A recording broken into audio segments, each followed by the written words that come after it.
Chapter 632, The Fortune of the Immortal Emperor's Eye. Although Su Yu's words were sharp, Zhang Buku had grown accustomed to them. Su Yu played an undeniable role in his journey to this day. In critical moments, Su Yu was always so reliable, and more than once rescued him from desperate situations. Their bond had long since become one of life and death trust.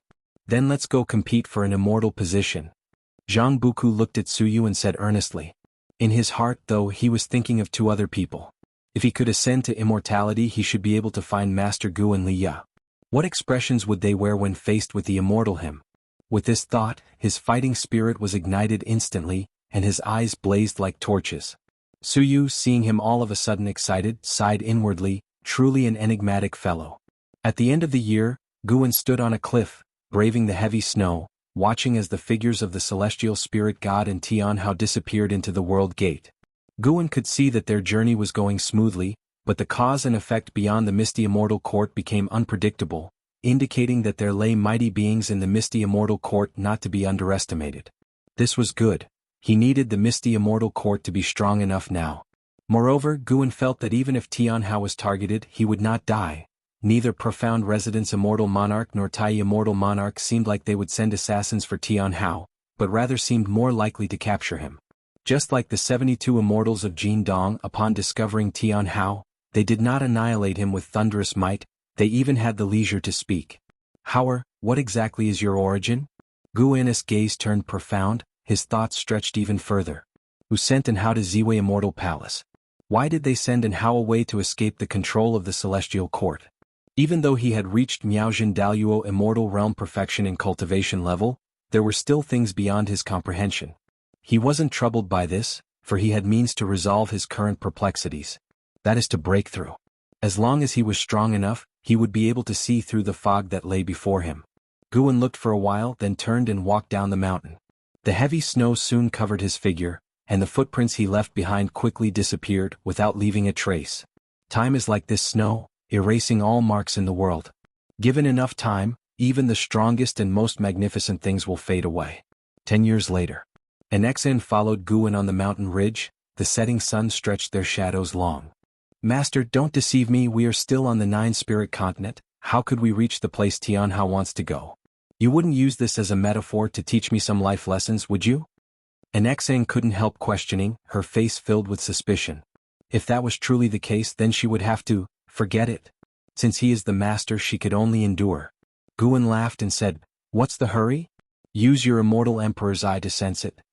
Upon hearing this, an Exan immediately activated her immortal emperor's eye, and her pupils turned purple.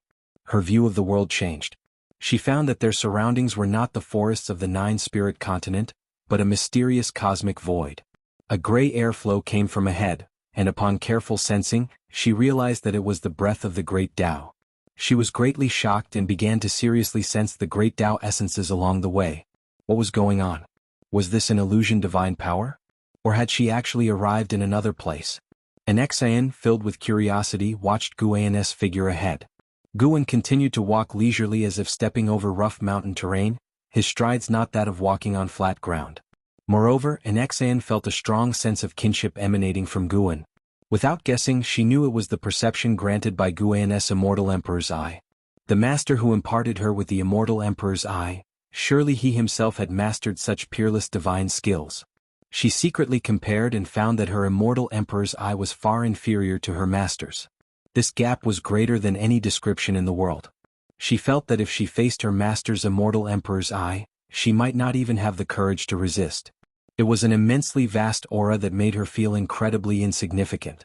I have many disciples and they have each received different parts of my inheritance, but the immortal emperor's eye, I have only passed it on to you alone. It is not only because this divine skill is difficult to cultivate, but also because I see the most potential in you. In fact, I think you are my most outstanding disciple and you will surprise everyone. Guan's voice came from ahead, casual in tone, but the content of his words filled an Exan with joy and surprise. Although she had followed Guan for 88,000 years, it was the first time she had heard her master speak so highly of her. Whether it was in Hao Yangjian, the current celestial demon child, blood prison great saint Elvisian, or Qin Chuan, so many geniuses have appeared under the master's guidance, she never dared to imagine that she would be the favorite disciple of her master. An unprecedented surprise and touch filled her heart. converging into a mysterious force that caused changes in her immortal emperor's eye. Purplish auras escaped from her immortal emperor's eye's purple pupils, entwining around her eye sockets and branding into unusual purple Dao patterns. Although Guan, walking ahead, did not look back, the corners of his mouth were slightly upturned. And Xin's immortal emperor's eye had transformed. The reason for the transformation was not just because of Guan's words, which were just a catalyst. The main influence was the surrounding Dao intent. At this moment they were walking on the path of the Great Dao, surrounded by the intent of the Great Dao. The path of the Great Dao is boundless and beyond ordinary natural forms. He used the Daoless celestial net step to walk on the edge of the Great Dao path, where no one could detect their presence. Search * the novelier. N.T. website on Google to access chapters of novels early and in the highest quality. But this path was very dangerous, and the slightest carelessness could lead to complete annihilation. And Xan was unaware of the fortune she was in. She could feel changes within herself, which made her even more grateful to her master. Time seemed to stand still as an Xan gradually entered a state of self-forgetting. Her immortal emperor's eye allowed her to see many impactful images. In absolute darkness, a big explosion occurred, giving birth to the universe, with countless shards of rock flying and becoming pieces of worlds, which then gave birth to all living things. She saw the origin and destruction of life, the collision of Tao creating the rules of heaven and earth, and she even saw terrifying figures standing with their backs to all living beings at the site of the explosion. So many images overwhelmed her sight, and during this process she absorbed some power. This power came from the Great Tao. To absorb the power of the Great Tao from something akin to an illusion was beyond Xin's own comprehension. She realized that she still didn't understand the immortal emperor's eye completely. Perhaps the reason her master said she was his most outstanding disciple was mainly because she had cultivated the immortal emperor's eye. Master once said that the immortal emperor's eye holds different divine skills for different individuals, and they are very profound. Perhaps my immortal emperor's eye is more than just about absorbing power for my own use. And Xen thought to herself as she continued to immerse in the current fortune. She didn't know how much time had passed. It could have been a day or two or maybe thousands of years. Suddenly, Xen suddenly woke up, stumbled, nearly bumping into Guan, but fortunately, Guan steadied her with his index finger on her forehead. "We have arrived," Guan said with a smile to Xen, who came back to her senses and looked around subconsciously. They were standing amidst a brilliant starry sky, countless stars and varying massive nebulae visible in every direction, all so beautiful it seemed unreal. And Xan was still immersed in the fortune of her immortal emperor's eye and felt a sense of loss. She asked subconsciously, "Where is this place?" Guan looked in a certain direction and said, "Misty Immortal Court, where your senior brother will practice in the future, and perhaps he will ascend to immortality there." Upon hearing this, Xen fully awakened. Her curiosity prompted her to ask, "Could it be that immortal gods reside here?" Guan replied, "Not exactly, but immortal gods have been born here." As soon as he finished speaking, a rainbow light streaked across the depths of the starry space ahead. It was a cultivator who looked like an immortal, with an extraordinary demeanor, surrounded by several treasures, moving at an extremely fast speed. He suddenly stopped, not far from Guan and Xen, stood still, his eyes widened, his body trembling slightly. This scene left Xen puzzled, and just as she was about to ask, her eyes suddenly widened. Suddenly, a figure burning with black flames appeared out of nowhere behind the cultivator, as tall as 100 feet, like a mountain behind him. The figure with the black flames was raising its right hand, with the index finger touching the cultivator's head. If you find any errors, ads pop up, ads redirect, broken links, non-standard content, etc., please let us know reports so we can fix it as soon as possible. Chapter 633. The Great Tao is boundless. Looking at that black flame figure, Xen was scared and dared not to speak, for fear of startling the other party. The figure appeared out of nowhere, and Xen was completely unaware. Now just looking at him, she felt chilled to the bone. Even with the advancement of her immortal emperor's eye, she felt terrified when looking at this figure. This was an instinctive reaction to mortal danger, telling her at first glance that she was definitely no match for the other party. But soon Xen realized that the person seemed not to see them. She couldn't help but turn her head to look at her master, noticing his calm face, quietly watching the black flame figure and the cultivator. Even that cultivator being suppressed by the black flame figure seemed unfathomably profound to Xen. "Master, what is the cultivation level of the cultivator being pursued?" Curiously Xen asked. Guan replied, "Heaven encompassing free immortal, ranking above profound Yuan free immortal. Heaven encompassing? An Xian was startled. She knew that above free immortal was the Tao fruit realm, and also knew that the profound Yuan free immortal was the publicly recognized strongest realm in the celestial spirit great world. Even the master of the Tao court was of this realm. The existence stronger than the master of the Tao court was actually suppressed by an unknown being, leaving no room to display the might of a heaven-encompassing free immortal. An Xian asked further, "What realm is the being behind him?" Guan answered, "Innate golden immortal realm, ranking above heaven-encompassing free immortal, the first realm of the golden immortal Tao fruit." Innate golden immortal. And Xin's horizons were greatly broadened. The higher the cultivation, the less likely it is to overcome a higher realm. If you encounter a being of a much higher realm in the future, it is best to deter. Do not try to be brave, Guan earnestly advised. Encountering such a battle was no coincidence. Guan had foreseen the nearby battle to the misty immortal court and specifically brought an Xian to see, letting her understand the terrifying world beyond the Great Thousand World. The universe where the misty immortal court is located is not the Great Thousand World. It's more vast than the Great Thousand World, and the Tao rules here are even more intense. After calculations, Guan knew that such a universe was called the Tao universe, higher than the Great Thousand World. "Don't worry, Master, I won't venture out alone. I want to keep cultivating by your side," an Xian said with a smile. She didn't find cultivating by Guan's side dull at all. She relished the feeling of becoming constantly stronger. Moreover, she could watch the ebb and flow of the human world. If she wished to go out and play, the Qinghuan sect was a good place. Within the Qinghuan sect, she could feel the changes in the world. New and interesting things entered her view every year. Just then, the black flame figure stretched out a hand and, with the touch on the heaven-encompassing free immortal's head, this heaven-encompassing free immortal was obliterated, ceasing to exist. This made an Xian deeply moved. No matter how high one's cultivation is, would there always be a being they cannot overcome? She couldn't help but wonder, this black flame figure is an innate golden immortal, yet couldn't see her and her master. How high is her master's realm? It must be higher than the innate golden immortal realm. The corners of Guan's mouth slightly curved upwards. Above the innate golden immortal are the heaven-balancing golden immortal and then the Taiqing golden immortal. Going further up are the heaven-opening Daluo immortal, Miaojin Daluo immortal.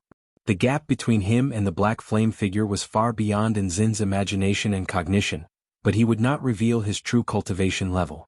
After exterminating the heaven-encompassing free immortal, the black flame figure vanished into thin air. In the Tao universe, beings of any realm must be cautious, Guan remarked with a sigh. An Xian admired Guan even more. With her master's cultivation, he should be able to easily obliterate the black flame figure, but the master never bullied the weak. Compared to those who acted recklessly and without restraint, she admired someone like her master who could control his own desires even more. Although master loves to read some frivolous books, and in Xin's eyes, master is the person who most fits the image of an immortal. He knows the secular world, yet he is not of it. Truly an immortal, yet without the arrogance of one. She will always remember the words her master told her. True strength is not being invincible, but having the capacity to accept those who are weaker than oneself. Guan continued to move forward, and an Xian quickly followed. Along the way, an Xian observed the Tao universe. Every star and every nebula seemed to contain some Tao intent, allowing her immortal emperor's eye to continuously gain insights. She was walking slowly, but the scenery around her moved quickly. She knew this was master's doing. About an hour passed. Guan stopped walking, and Xian came to his side and looked ahead. Her beautiful eyes widened, filled with wonder. In front of them was a piece of starry sky emitting dazzling light, with majestic immortal mansions suspended, standing above the nebulas like numerous stars, layered upon each other, presenting a vision that shook the soul with its representation of the great Tao. Looking at the grandeur of the misty immortal court, and Xin's immortal emperor's eye slightly contracted, as if to deeply imprint this scene in her memory. Will senior brother be cultivating in such a holy land? An Xian murmured softly to herself. A look of anticipation appeared on her face, hoping Tianhao would show his peerless elegance in such a place. Guan spoke. The great thousand world is countless, as is the Tao universe. Even as your master, I am not clear on where the end of the Tao lies, nor how many Tao universes there are. Pursuing the Tao is the most wonderful world, and in the process of pursuit lies longevity.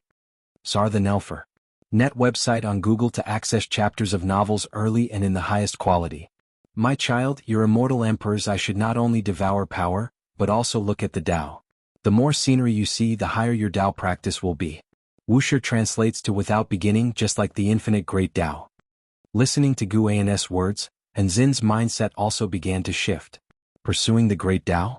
Is this why Master faces all calamities with a serene smile, and confronts all tribulations with lightness? And Xian also wanted to possess such a mindset, so she watched very intently. Yet, standing beside Master and looking at the same scenery, she still could not imagine what everything looked like through Master's eyes. Master, has Tianhao already gone in? And Xian asked. Guan replied, he is currently engaging in combat with someone. This will be his first battle in the Misty Immortal Court, and he will get through it smoothly. And Xian smiled. Hearing Master's words, she was completely reassured. If Master said it would go smoothly, then it certainly would. The Master and disciple stood in the starry sky, gazing at the Misty Immortal Court.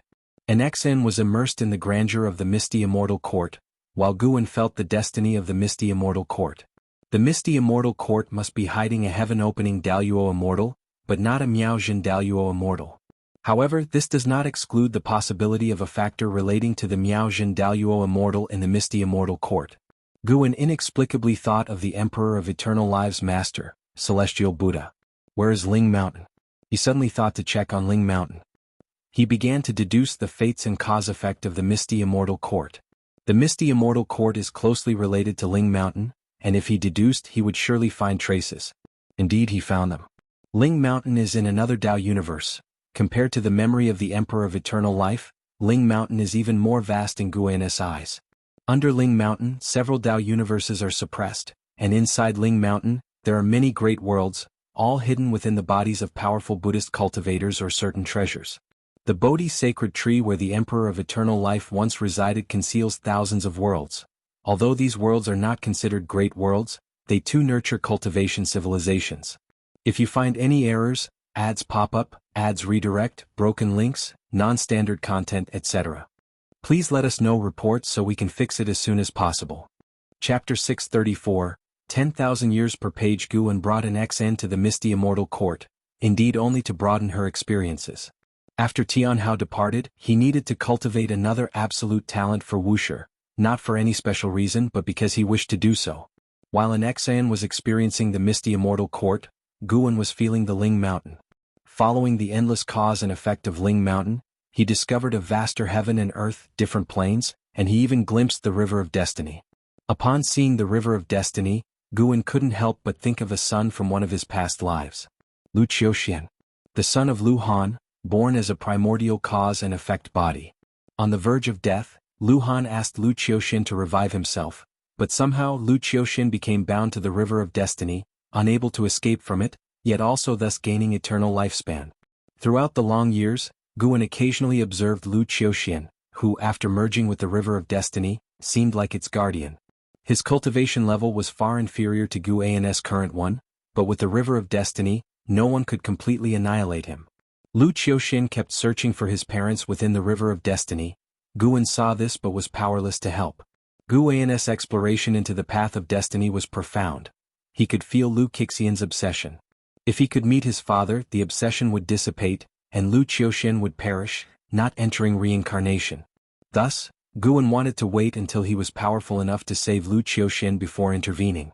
The lifespan reincarnation allowed Guan to enhance his understanding of the Great Tao and even his life experiences, but it also left many regrets. Lu Qiuxian searched for Lu Han. The Black Profound Emperor sought desperately for Fairy Bai Xian. The Emperor of Eternal Life wanted to save Fairy Yao Xian. Other reincarnated beings also had their own regrets, though Guan had few emotional regrets. It was only before death that he felt regret for not reaching a higher realm. Guan's gaze quickly found Lu Qiuxian. Lu Qiuxian was meditating within the River of Destiny. He wasn't cultivating, but endless searching within destiny for traces of his parents. His cultivation level would strengthen over time, and by aura, it was already comparable to the heaven-encompassing free immortal realm. Guan suddenly wanted to know what Lu Qiuxian's state of mind was like over the long years. His pupils suddenly changed, transforming into the immortal emperor's eye. The meditating Lu Qiuxian opened his eyes, frowning as he looked all around. Guan ceased his probing, feeling somewhat surprised inside. The heaven-encompassing free immortal can sense the surveillance of this Miaojin Daluo immortal? He felt relieved. Lu Qiuxin indeed had an extraordinary demeanor. If he were still alive today, his cultivation level would certainly be even higher than it is now. Just as Guan was about to withdraw his gaze, his brow suddenly furrowed. Among the countless causes and effects surrounding Lu Qiuxin, he saw a figure approaching Lu Qiuxin. This figure was very blurry, carrying an overwhelming murderous intent. Guan couldn't see through this figure, only that it was approaching Lu Qiuxin, and even could not calculate when it would reach behind Lu Qiuxin. This was not an approach in the conventional sense, but a closeness on a causal level. The figure was moving through some sort of causal method to attack Lu Qiuxin. Guan couldn't warn Lu Qiuxin, and it would have been useless anyway. With the river of destiny, Lu Qiuxin couldn't resist the other's approach. Knowing beforehand was just adding to his worries.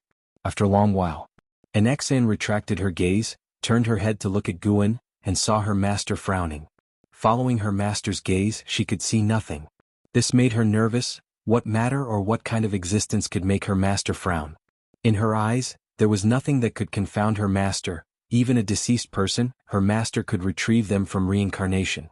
Guan's brow smoothed out. He turned his head to look at Anexan and smiled, asking, "Ready to go back?" Anexan nodded, saying, "It's time to go back. I now just want to cultivate properly. Even though I haven't been out for long, I seem to have more thoughts about the immortal Emperor's eye." Guan looked at her eyes still imprinted with purple Dao patterns and nodded slightly, then turned around and walked back the way he had come. Anexan followed behind Guan, closing her eyes as she walked.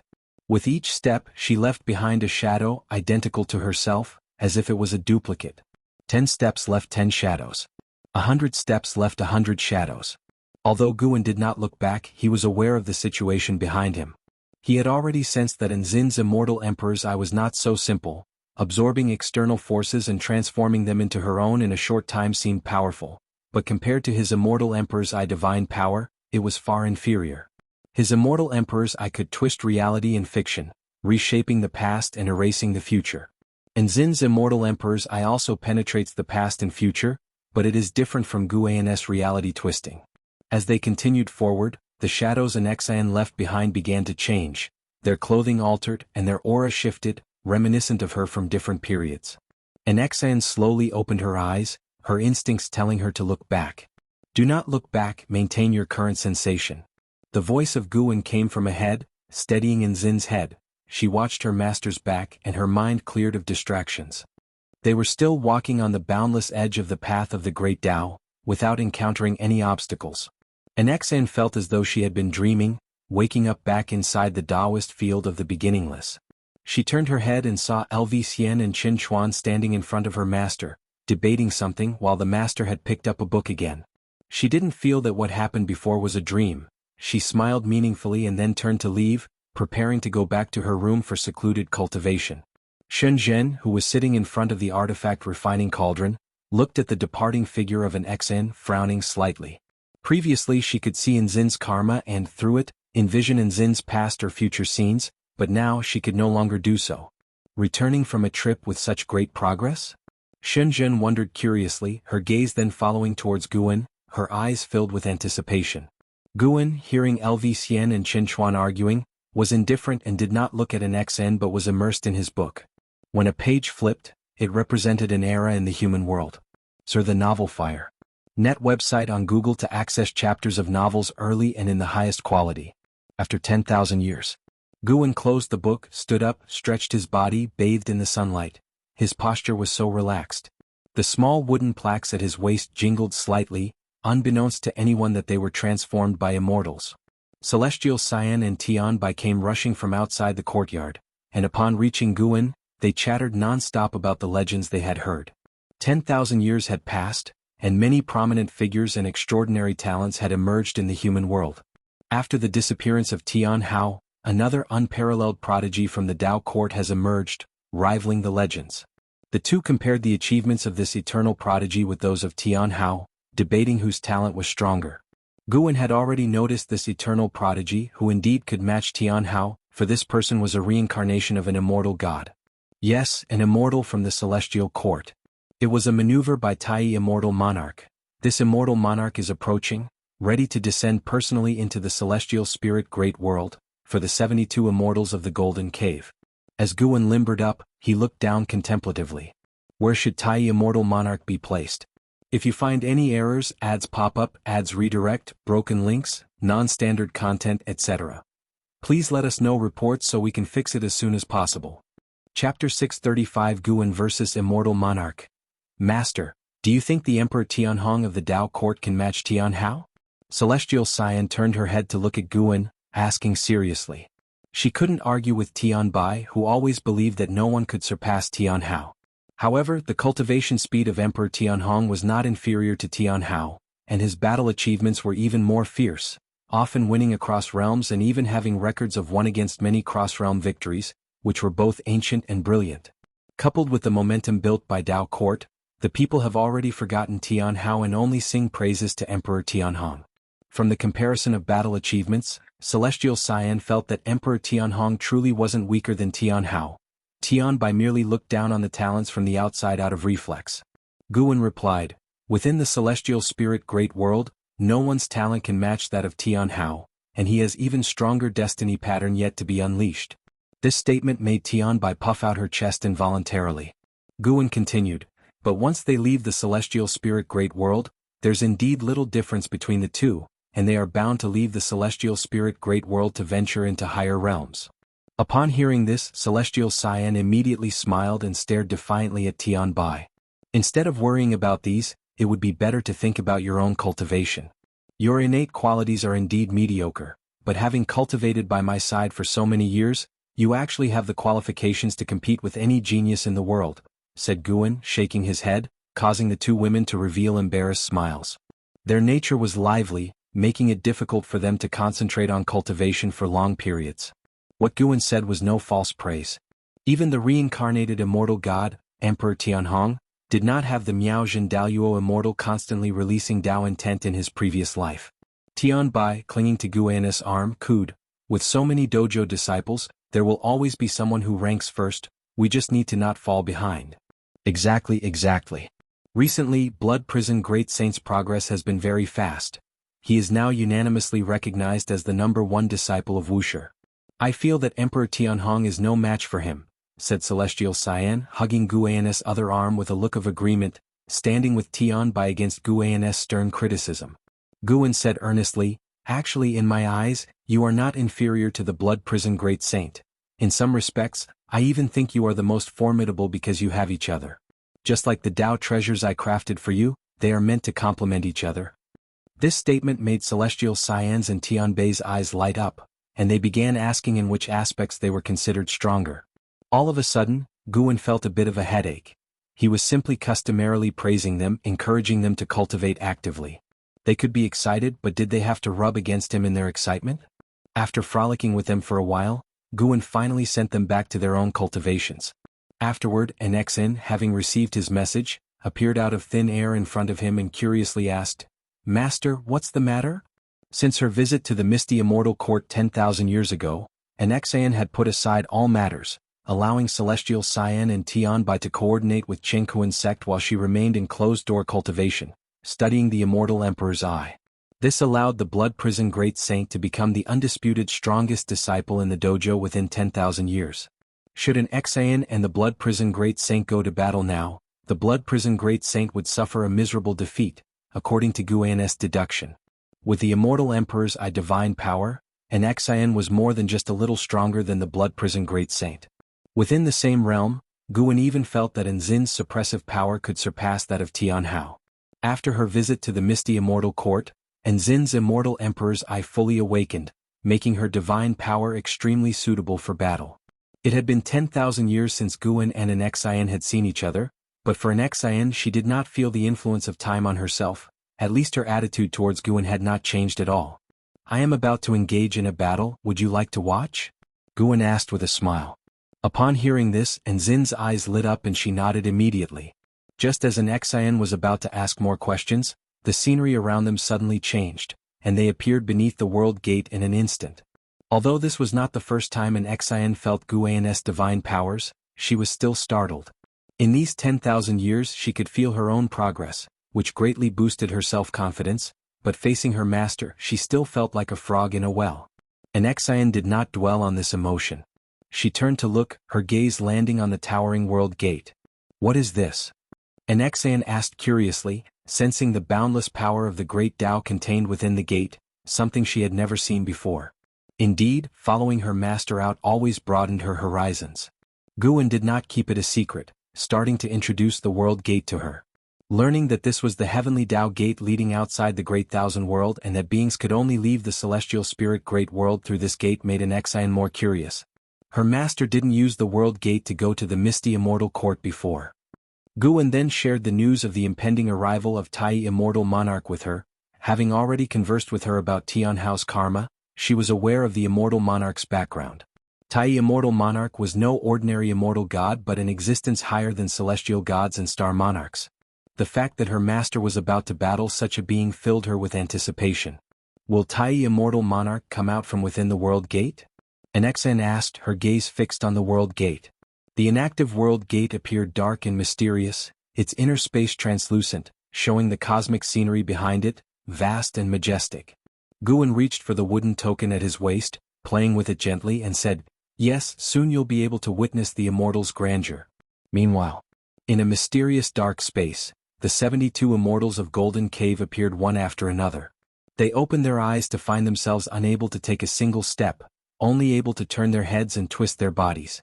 They soon all faced one direction and looking along it, they saw a vast light screen floating in the darkness ahead, allowing them to see the scene of Guan and an Exan by the world gate. Source: web novel. Com updated on Novlov. Com Sir the Ovalfire. Net website on Google to access chapters of novels early and in the highest quality. If you find any errors, ads pop up, ads redirect, broken links, non-standard content, etc., please let us know reports so we can fix it as soon as possible. Chapter 635 Guan vs. Immortal Monarch _2 What is this place? It seems we've been sealed by that guy and he apparently wants us to witness something. Listen carefully to their conversation. Is an immortal monarch coming? This fellow is outrageously arrogant. He is indeed powerful, but how dare he challenge an immortal monarch? Big brother, what should we do? We can't just sit here and wait for death. The 72 immortals of Jin Dong were agitated, cursing Guan, and eventually, they turned their gaze towards the purple dragon star monarch.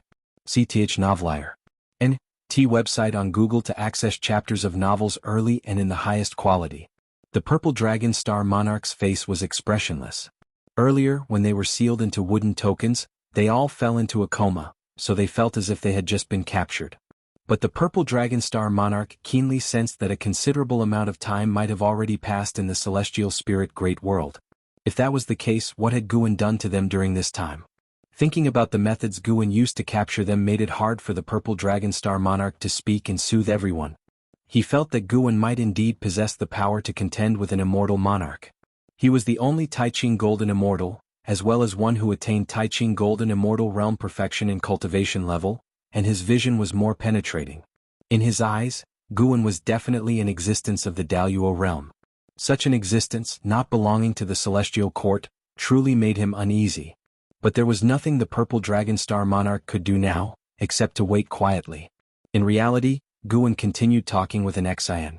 He deliberately let the will of the 72 immortals of Jin Dong fall into his own Dao fruit universe, allowing them to peek at the battle. The reason for doing this was that Guan had no intention of allowing the 72 immortals of Jin Dong to leave. Immortal gods might be unkillable, but they could be sealed, and even if they would eventually be discovered by the celestial court, it would at least buy Guan some time. For the celestial court, tens of millions of years might just be a fleeting moment. From the celestial court's lack of urgency in ordering the celestial spirit god to quickly obliterate the celestial spirit great world, it was evident that their perception of time far exceeded that of mortals. Any immortal god who comes seeking trouble, he plans to seal away. If he released them directly, that would surely bring great trouble. Time passed by second by second. It wasn't until the world gate trembled that Guan and an Exan stopped talking. An Exan turned to face the world gate, which burst forth with intense light, converging inside.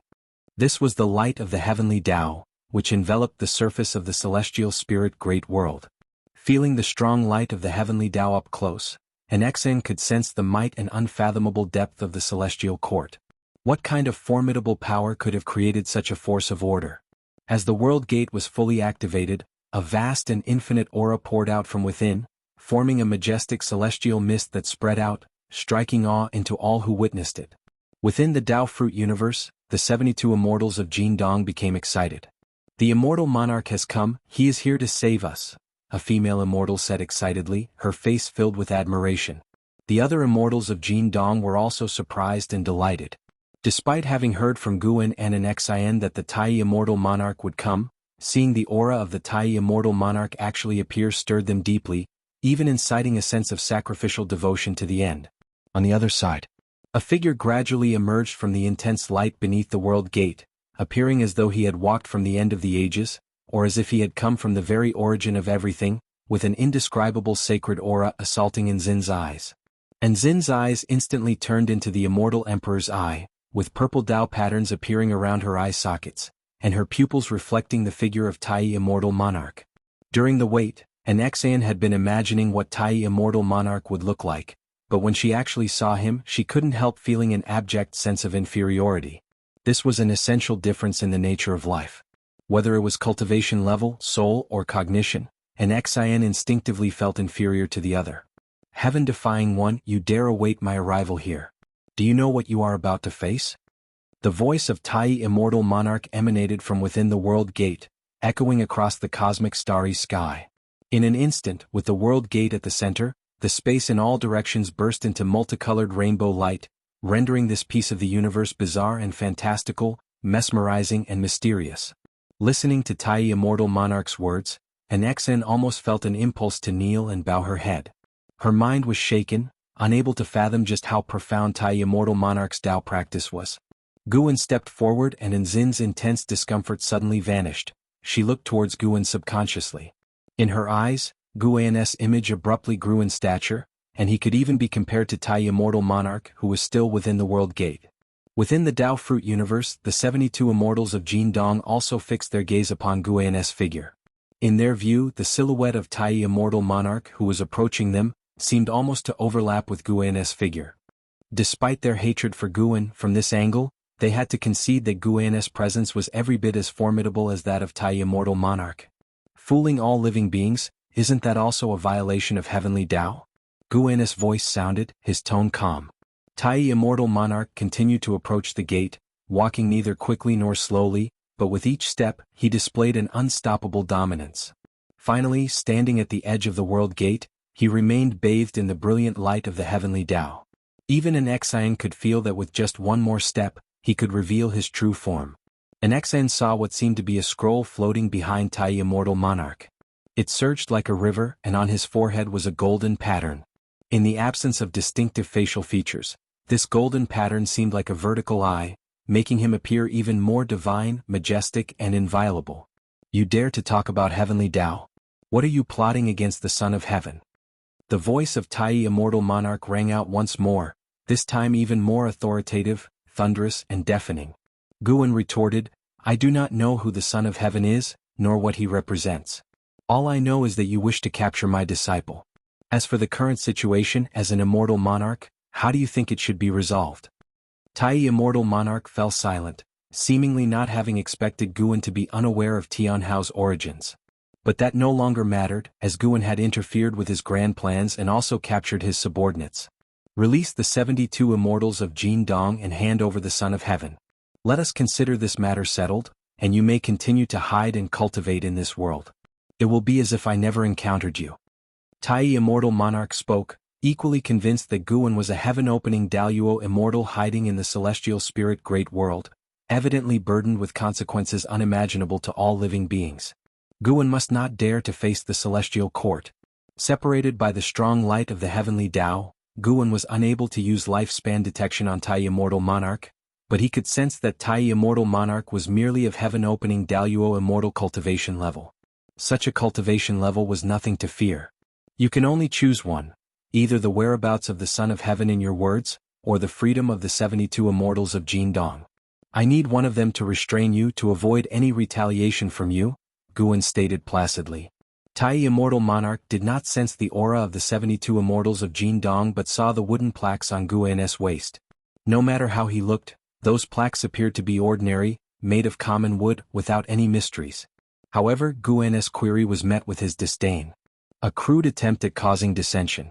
Do you really think you can trap the 72 immortals of Jin Dong? Since you insist on setting conditions, then feel the power of the immortal gods. Tai immortal monarch huffed coldly and took a step forward. White hair fluttered out from the strong light of the heavenly Tao, followed by the true body of Tai immortal monarch. The silver immortal ribbon concealed his eyes, and his pure white Tao robe flowed like feathers. The scroll hovering behind him was unfurling, revealing a vast expanse of heaven and earth. An aura far surpassing that of Taiching golden immortals erupted completely, solidifying the Tao rules of the entire celestial spirit great world. At that moment, time stood still and everything ceased to move, save for the disciples in the Taoist field of the beginningless, who remained unaffected. However, they did not perceive the situation outside the Tao field. An Xian standing behind Guan felt it more profoundly. Faced with the might of Tai immortal monarch, she couldn't help but worry for her teacher. She felt that even the misty immortal court, when faced with such a terrifying presence, would likely be destroyed. Standing before the world gate, Tai immortal monarch slightly lifted his chin. Even with his eyes covered, his lofty demeanor was unmistakable. Regardless, an Xian thought the pride of the immortal gods was extreme, but she also felt it to be fitting, influenced by the Tao intent of Tai immortal monarch. It seems you are not as composed and self-assured as you appear. Have you ever pondered upon the sight of yourself kneeling before a mortal spirit? The voice of Guan rose so very cold. Source: web novel. Com updated on Novlov. Com. If you find any errors, ads pop up, ads redirect, broken links, non-standard content, etc.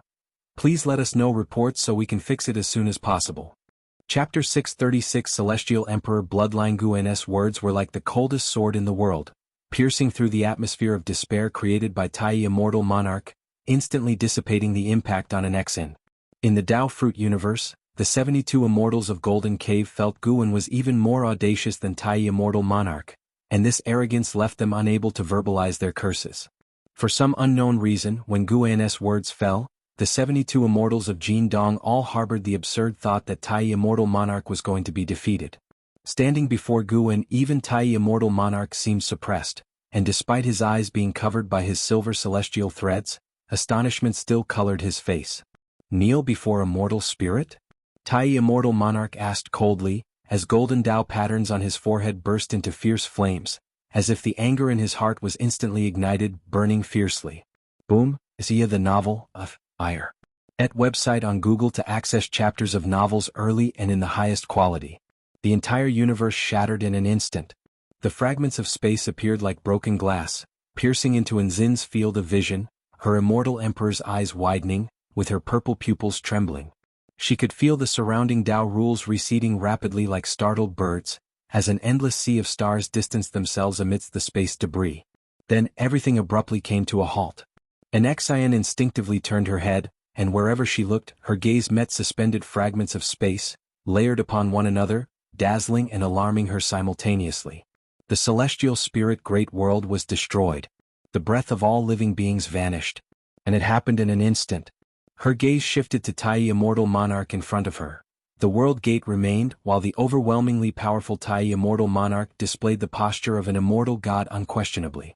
Merely by his aura he could shatter the great thousand world? And Nzin's mind went blank as she could only stare dumbfounded at Tai immortal monarch. The shattered universe fell into silence, and the strong light of the heavenly Tao within the world gate also disappeared, appearing cautious and gloomy. Just then she saw a pair of purple eyes emerging from the world gate behind Tai immortal monarch. That is, and Nzin's eyes widened. She recognized in a glance that those were the immortal emperor's eyes. Her master's immortal emperor's eyes. Standing behind Guan, she couldn't see his face, and with her divine sense suppressed by Tai immortal monarch's aura, she was intensely curious about her master's demeanor exhibiting the immortal emperor's eyes. What she was curious about was the very thing Tai immortal monarch feared. Tai immortal monarch stared at the purple light in Guan's eyes, gritting his teeth. Immortal emperor's eyes. No wonder you have the confidence to contend with the celestial court. He stood still, not because he was stunned, but because he was suppressed by Guan's immortal emperor's eyes. The capability of Guan's immortal emperor's eyes was not just about reversing the past and altering truth, it also possessed tremendous power. Furthermore, with a higher realm than Tai immortal monarch, suppressing him was as easy as flipping his hand. The reason he allowed Tai immortal monarch to show his might was to let an Xian truly feel the strength of immortal gods as well as her own weakness. Since guiding an Xian to cultivate the immortal emperor's eyes, Guan truly intended to train her to be his strongest disciple. No matter how formidable Tian Hao and Hao were, they still basked in the glory of the celestial court. Although Enzin's comprehension grew stronger, she lacked a special destiny pattern and the way of cause and effect. Guan could already see Tian Hao's destiny pattern, so he was sure that the unremarkable and Xian indeed had no great background. Guan looked down indifferently at Tai Immortal Monarch, who had destroyed the celestial spirit great world with a single move, clearly because he feared he couldn't take down Guan and wanted to cause a stir to attract the attention of the celestial court. How could such behavior, treating the lives of countless beings as nothing, not be deemed extremely evil? Unfortunately for Tai Immortal Monarch, he miscalculated. Guan had not been merely engaging in idle talk with Tai Immortal Monarch previously, but instead, was enveloping the entire celestial spirit great world with his power of the way of cause and effect, isolating it from the outside world. He dared to do so because he was certain that this Tai Immortal Monarch was not an avatar, which is precisely the strength of the way of cause and effect. For an avatar, the main body is the cause. Guan did not answer Tai Immortal Monarch. In the shattered void all around, his immortal emperor's eye kept appearing, varying in sizes, densely packed, and filled with a sense of oppression. An Xian looked up and couldn't count the number of immortal emperor's eyes. At this moment she felt that her own immortal emperor's eye was weak, uncertain if she could ever reach her master's realm in this life. Inside the Tao Fruit universe, the 72 immortals of the Golden Cave had not seen the immortal emperor's eye. In their field of vision, the universe only appeared shattered, while their Lord Tai Immortal Monarch fell into a bizarre stillness. As immortals, they naturally could tell that Tai Immortal Monarch was engaged in some kind of standoff with Guan. After shattering the celestial spirit great world, it was impossible for Tai Immortal Monarch to simply stop. Which means it is very likely that Tai Immortal Monarch is being suppressed. Looking again at the cosmic debris around the battlefield, the hearts of the 72 immortals of the Golden Cave couldn't help but feel a chilling dread. Purple Dragonstar Monarch furrowed his brows tightly. He was surprised and even angered by Tai Immortal Monarch's actions to destroy the celestial spirit great world. How could the immortal gods recklessly destroy the Great Thousand World? After the Great Thousand World was reconstructed, the celestial court had clearly abolished the order of destruction. Even if the destruction order were still in place, it was supposed to be the god of destruction who ends it, and not even beings with higher ranks than immortal positions should act recklessly. For the so-called Son of Heaven, should the immortal monarchs go to such lengths? Purple Dragonstar Monarch's mind was in turmoil.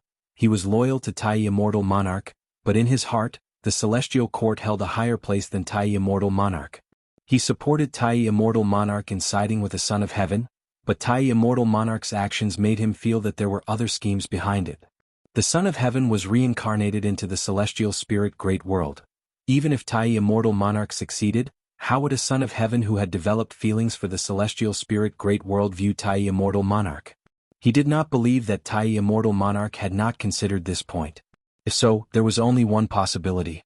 Are you actually eyeing the Celestial Emperor bloodline? Purple Dragonstar Monarch's eyes revealed a color of shock, as an uncontrollable rage surged from the bottom of his heart, followed by a change in his gaze. Anger turned into disbelief. What did he see? Not only Purple Dragonstar Monarch but other Golden Cave immortals also changed their countenance drastically, some even staring dumbfoundedly, yet not a single one of the Golden Cave immortals broke the silence. All shocked, they gazed at the screen in front of them.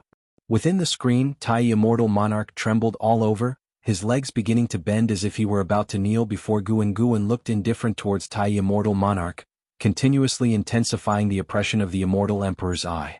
He could make Tai Immortal Monarch kneel instantly, but he didn't do so. This slowly advancing despair and humiliation were more able to make Tai Immortal Monarch feel regret and fear. Even if he couldn't annihilate Tai Immortal Monarch completely, Guan still intended to leave behind an indelible fear. You.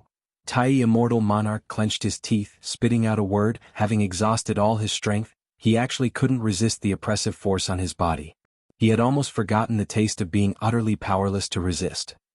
He was a celestial immortal monarch, yet he was going to kneel before a mortal spirit. Tai Immortal Monarch found it absurd. Extreme rage and hatred nearly drove him mad, but madness could not save him. As time passed, the hatred of Tai Immortal Monarch was gradually replaced by despair. Source: Web Novel. Com updated on Novlov.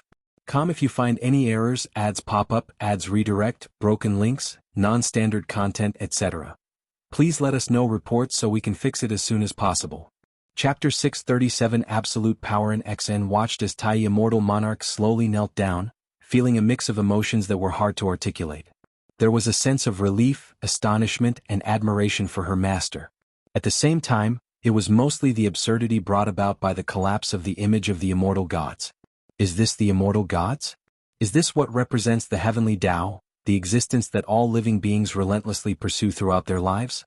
When Tai Immortal Monarch's knees finally hit the ground, the pride of the immortal gods was completely torn apart. He lost his previous aura of divinity. Despite his eyes being covered as he lowered his head, he emanated an air of decay and weakness from the inside out. The gazes of the 72 immortals of Golden Cave also became entirely dim. They dared not, nor could they continue to curse Guan. Tai Immortal Monarch was not only their lord but also their pride. The fact that he knelt down without any power to resist was something they could not accept. Just at this moment, the shattered universe within the light screen began to change, countless space fragments reversing towards the incoming direction. This scene drew the attention of the 72 immortals of Golden Cave.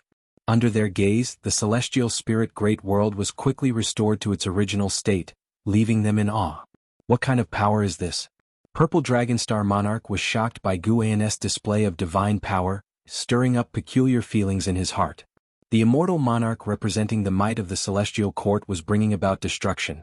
Was Guan deemed a heaven-defying being, saving all living beings? They watched as Guan raised his hand, and Tai Immortal Monarch shrank following his gesture, landing in the palm of his hand. Tai Immortal Monarch had been subdued as well. Afterward, they witnessed Guan turning Tai Immortal Monarch into a wooden token and hanging it on his waistband, amongst other tokens that looked similar to them. They finally understood what their fate would be. The light screen in front of them began to shrink, and the consciousness of the 72 immortals of Golden Cave also began to grow dim. Just like the light screen in front of them, they were being consumed by darkness. Purple Dragonstar Monarch did not worry about his fate. He was still pondering the scene of Tai Immortal Monarch kneeling. Not only him but the other Golden Cave immortals felt the same. Until everything submerged into darkness. Standing in front of the world gate, an XN looked onwards, observing the celestial spirit great world restored to its original state, and feeling the vitality in the distance, her face showed a look of pleasant surprise. She stepped forward, walking up to Guan, and her gaze fell on his eyes. Guan did not conceal the immortal emperor's eye, allowing her to observe it. Previously, only she and Tai Immortal Monarch had seen the immortal emperor's eye. Even though the 72 immortals of Golden Cave had heard the conversation between Guan and an XN earlier, they had not seen the immortal emperor's eye nor heard the question asked by Tai Immortal Monarch before kneeling. As for Tai Immortal Monarch, Guan had ways to make him forget about the immortal emperor's eye. Apart from the path of power, Guan's greatest expertise was in the path of cause and effect. Erasing memories using the way of cause and effect was no difficult task. Master, that was not an illusion just now, was it? I saw him destroy the Great Thousand World? An XN asked, suppressing her excitement. Guan revealed a smile, saying, what you felt was all real. Can your immortal emperor's eye restore everything? Or does it reverse time? An XN used a respectful form of you, reflecting her emotions. Usually she would not be impolite, but due to their familiarity she would not address Guan so formally. This is also why the other disciples clearly sensed her favored status. Guan did not conceal anything and replied, my immortal emperor's eye can make what has vanished reappear and turn the existent into nothingness. He was also not afraid that an XN would later reveal the mysteries of his immortal emperor's eye. His reliance was never on the immortal emperor's eye. He simply preferred to use it at the current stage. Moreover, he could enhance his immortal emperor's eye through the evolution of his lifespan. The immortal emperor's eye had already been integrated into his attribute panel. As long as he could see the entries, he could enhance it endlessly. And Zin's eyes widened with amazement as she exclaimed, that sounds so domineering. Isn't this absolute power over life and death? Her own immortal emperor's eye had infinite uses, capable of devouring power and also borrowing the power from the past and future, but essentially, it relied entirely on borrowing. Compared to her master's immortal emperor's eye divine power, it seemed fancy but was not as impressive. Master, compared to your immortal emperor's eye, mine is too weak. After the excitement, an XN felt somewhat dejected, thinking she had disgraced the immortal emperor's eye. Guan raised his hand and rubbed her head, smiling, How powerful the immortal Emperor's Eye is depends on your cultivation level. One day, you will surpass the strength of the immortal Emperor's Eye I displayed just now. Anaxian was comforted, thinking to herself that her master was truly confident, believing that he could still become stronger. If her master stood so high and was still actively getting stronger, how could she wallow in self-pity? Guan, hearing her inner thoughts, was pleased. Indeed, she was the disciple he valued the most, always pondering her master's words. Sir the Oval Fire. At website on Google to access chapters of novels early and in the highest quality. Guan turned around, and with a sweep of his right hand along his belt, the wooden plaque transformed by Tai Immortal Monarch emitted a sphere of light that quickly flew into the depths of the cosmos. What is that? Anaxian asked curiously. Guan replied, immortal gods cannot be completely annihilated but only suppressed. However, I can make him suffer through the torment of reincarnation, to let him experience the feeling of reverse status. From the moment Tai Immortal Monarch destroyed the celestial spirit Great World, Guan dismissed the possibility that Tai Immortal Monarch would treat Tian Hao well. Destroying the celestial spirit Great World might be a way to leave a backhand, to attract the attention of the celestial court, but there is also the possibility of erasing cause and effect, preventing other entities from tracking down where Tian Hao went. One may act differently based on different standpoints, but Tai Immortal Monarch had no justifiable reason to destroy the celestial spirit Great World, yet he did it anyway, which displeased Guan. Although the profound star Immortal Monarch presented a facade of righteousness, the followers of the golden extreme god sent by the profound star Immortal Monarch indeed have spread opportunities widely in the human world. As for arranging for the innate human race to cause disasters, this has similarities with the tribulations of heaven and earth. Guan, though not pleased, could not entirely deny it. Why can't immortal gods be eradicated? Anaxian asked, perplexed, her tone filled with indignation. Why should such entities be able to become immortal gods? Guan laughed and said, there are not so many wise. There must be a force stronger than us supporting them. Become stronger and you can change the things you cannot currently change. Anaxian smiled and nodded vigorously. Afterward, Guan led her toward the celestial spirit Great World. There should be a long period of peace coming next. Guan was contemplating whether he should enhance his Taoist techniques to increase his combat strength before attempting to cross the tribulation during his next breakthrough. He had already reached the second great realm of the Daluo Dao fruit realm.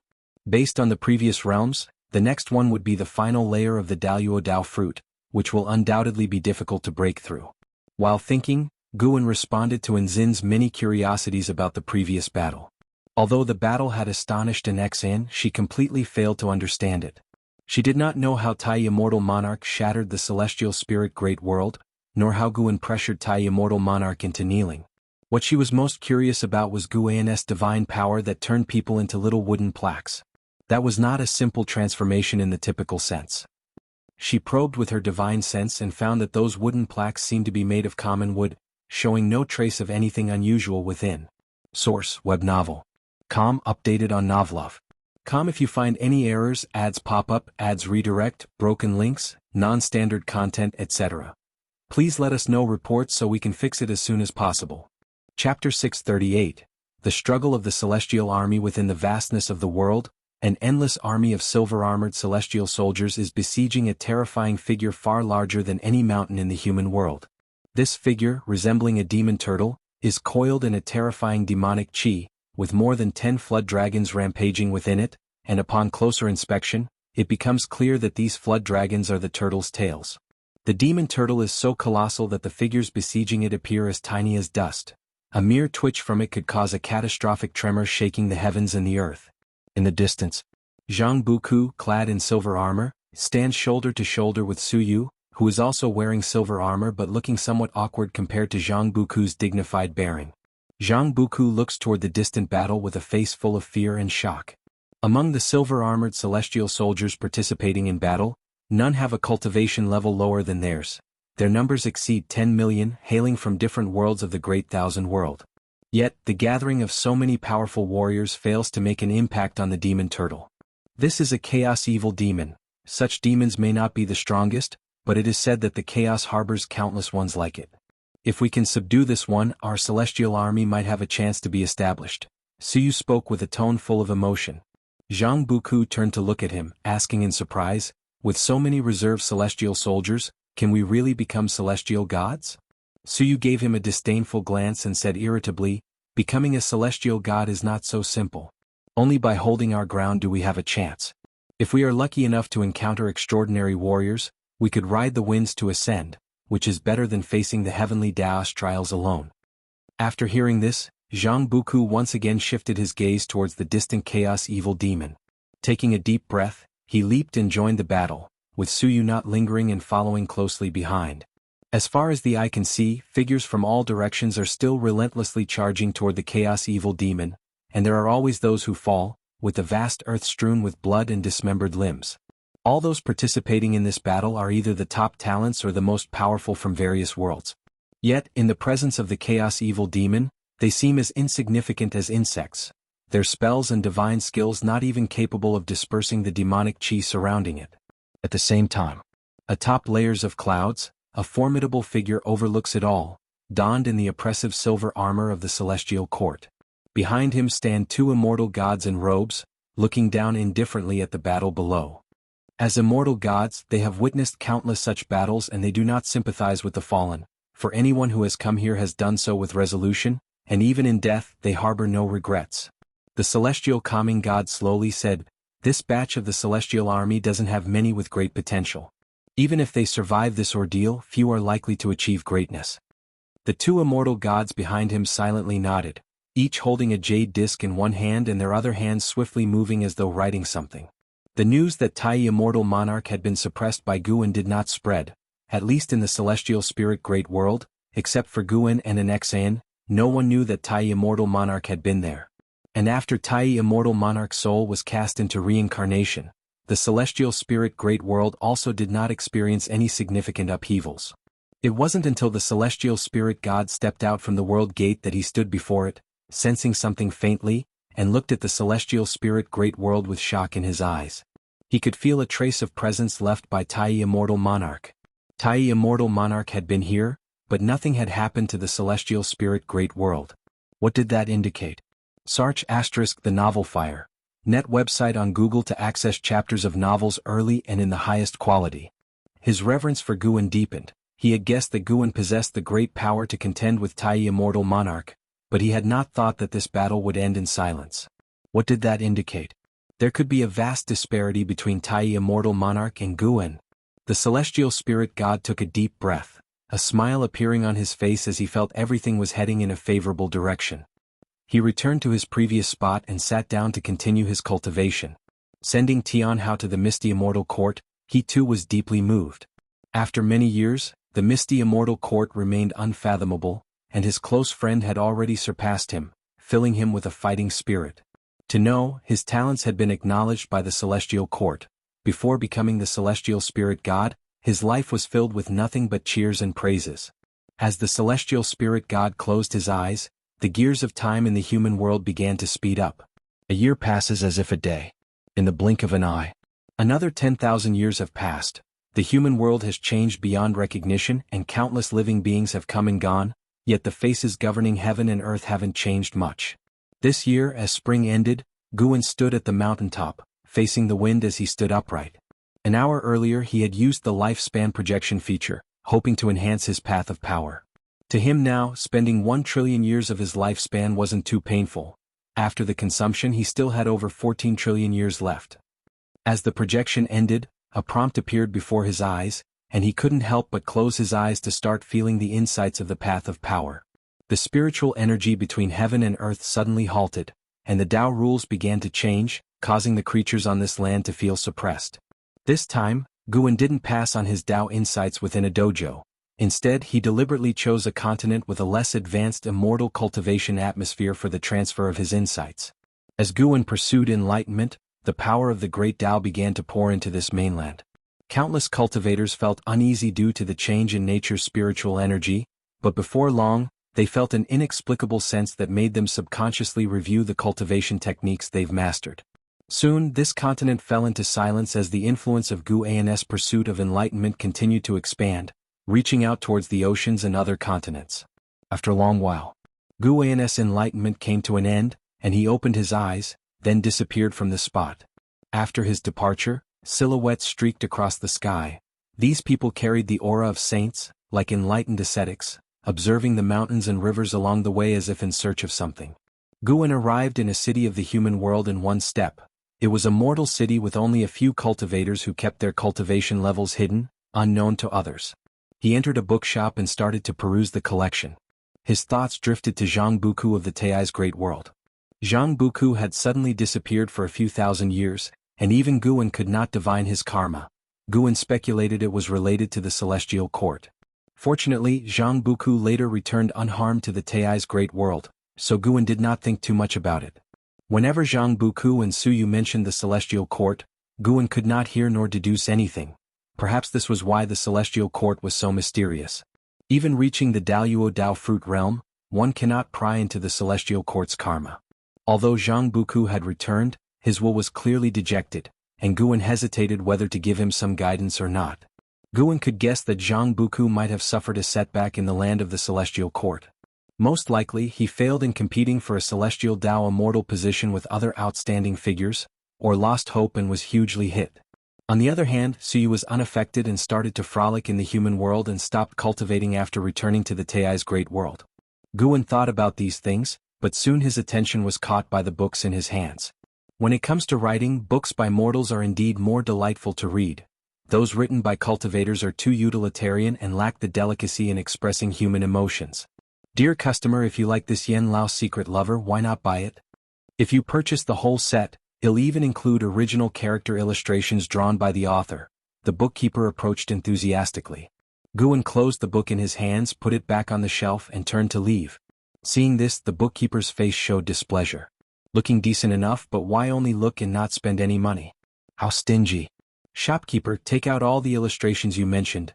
I'll buy them, said Guan, his voice drifting back, clearing the cloud from the bookkeeper's face and bringing a beaming smile. All right. Dear customer, just give me a moment. Source, web novel. Com, updated on Novlov. Com, if you find any errors, ads pop up, ads redirect, broken links, non-standard content, etc.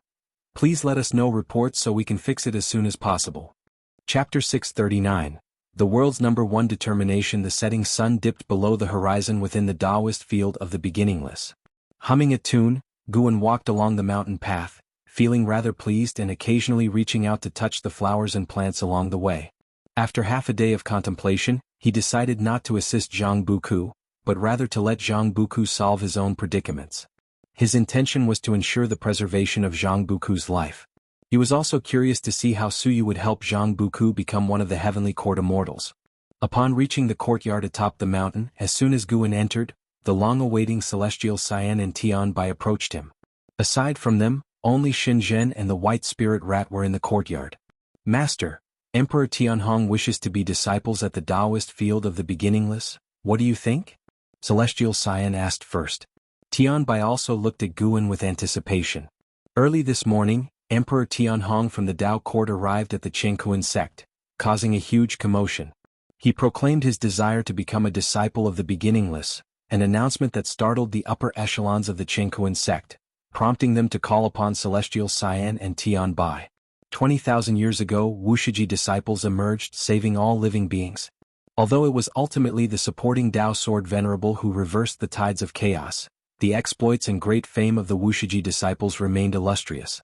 These disciples, with realms not considered top-tier during their time, wielded mysterious Tao treasures and were undefeated, leaving a profound impression on all the major sects of the world. The location of the beginningless was easy to speculate, so it was not surprising that the Tao court disciples managed to find the Qingkuan sect. However, Emperor Tianhong, the most illustrious figure post-catastrophe of the innate human race, expressing a desire to join the beginningless, caused a tremor throughout the Qingkuan sect. The Qingkuan sect was itself established with the support of the beginningless, so they held it in good esteem, feeling that if a personage like Emperor Tianhong were to switch his allegiance to the beginningless, it would bode well for them, perhaps even securing him as a connection for their future. Guan replied offhandedly, "Do not accept him, and also inform everyone under the heavens that the beginningless does not recruit disciples. Those fated will join the beginningless naturally." Even if Emperor Tianhong were not a pawn of the Tai immortal monarch, he still would not accept him. He only takes disciples based on a connection of fate. As for talent, it is secondary. The world is vast, brimming with countless geniuses. Though the Blood Prison Great Saint is currently the undisputed top disciple in the dojo, there are many across the world whose talent surpasses his. In this new era, every so often, an extraordinary genius carrying the destiny of heaven and earth is born, and ordinary humans with lifespans reaching the limit of 9,999 years can be found everywhere. On his occasional travels, Guan has encountered such individuals with the ultimate lifespan, merely giving them a second glance without the inclination to take disciples. Master, Emperor Tianhong's fame is unparalleled, and with Tian Hao gone, no one in the world can compare to him. If we accept him, it will surely enhance the renown of our beginningless. If you do not wish to teach him personally, you can let us accept him as disciples, Celestial Cyan continued, having encountered increasingly more fame and fortune since managing Chengkuan sect on behalf of an XN, which also caused a shift in their thoughts. They wanted the beginningless to be renowned across the world, to become the preeminent Holy Land. They believed that with Guan, the beginningless was incomparable to any Dao court. Circling around them, Guan walked towards his own room while saying, "I do not seek fame. If you wish to chase after vanity, you are free to go out and establish your own sect in the future." Hearing this, Celestial Cyan and Tianbai looked at each other. They dared not persuade Guan any further. In front of the artifact refining cauldron, Shenzhen glanced at them and shook her head slightly, but said nothing. Even the disciples within the Taoist field of the beginningless were starting to pursue fame and fortune. It seemed the world was likely to become embroiled in conflict once again. Thinking this, Shenzhen, who has long contemplated the path of cause and effect, gained deeper insights into the movement of destiny in the world. The world has been reshaped for nearly 100,000 years.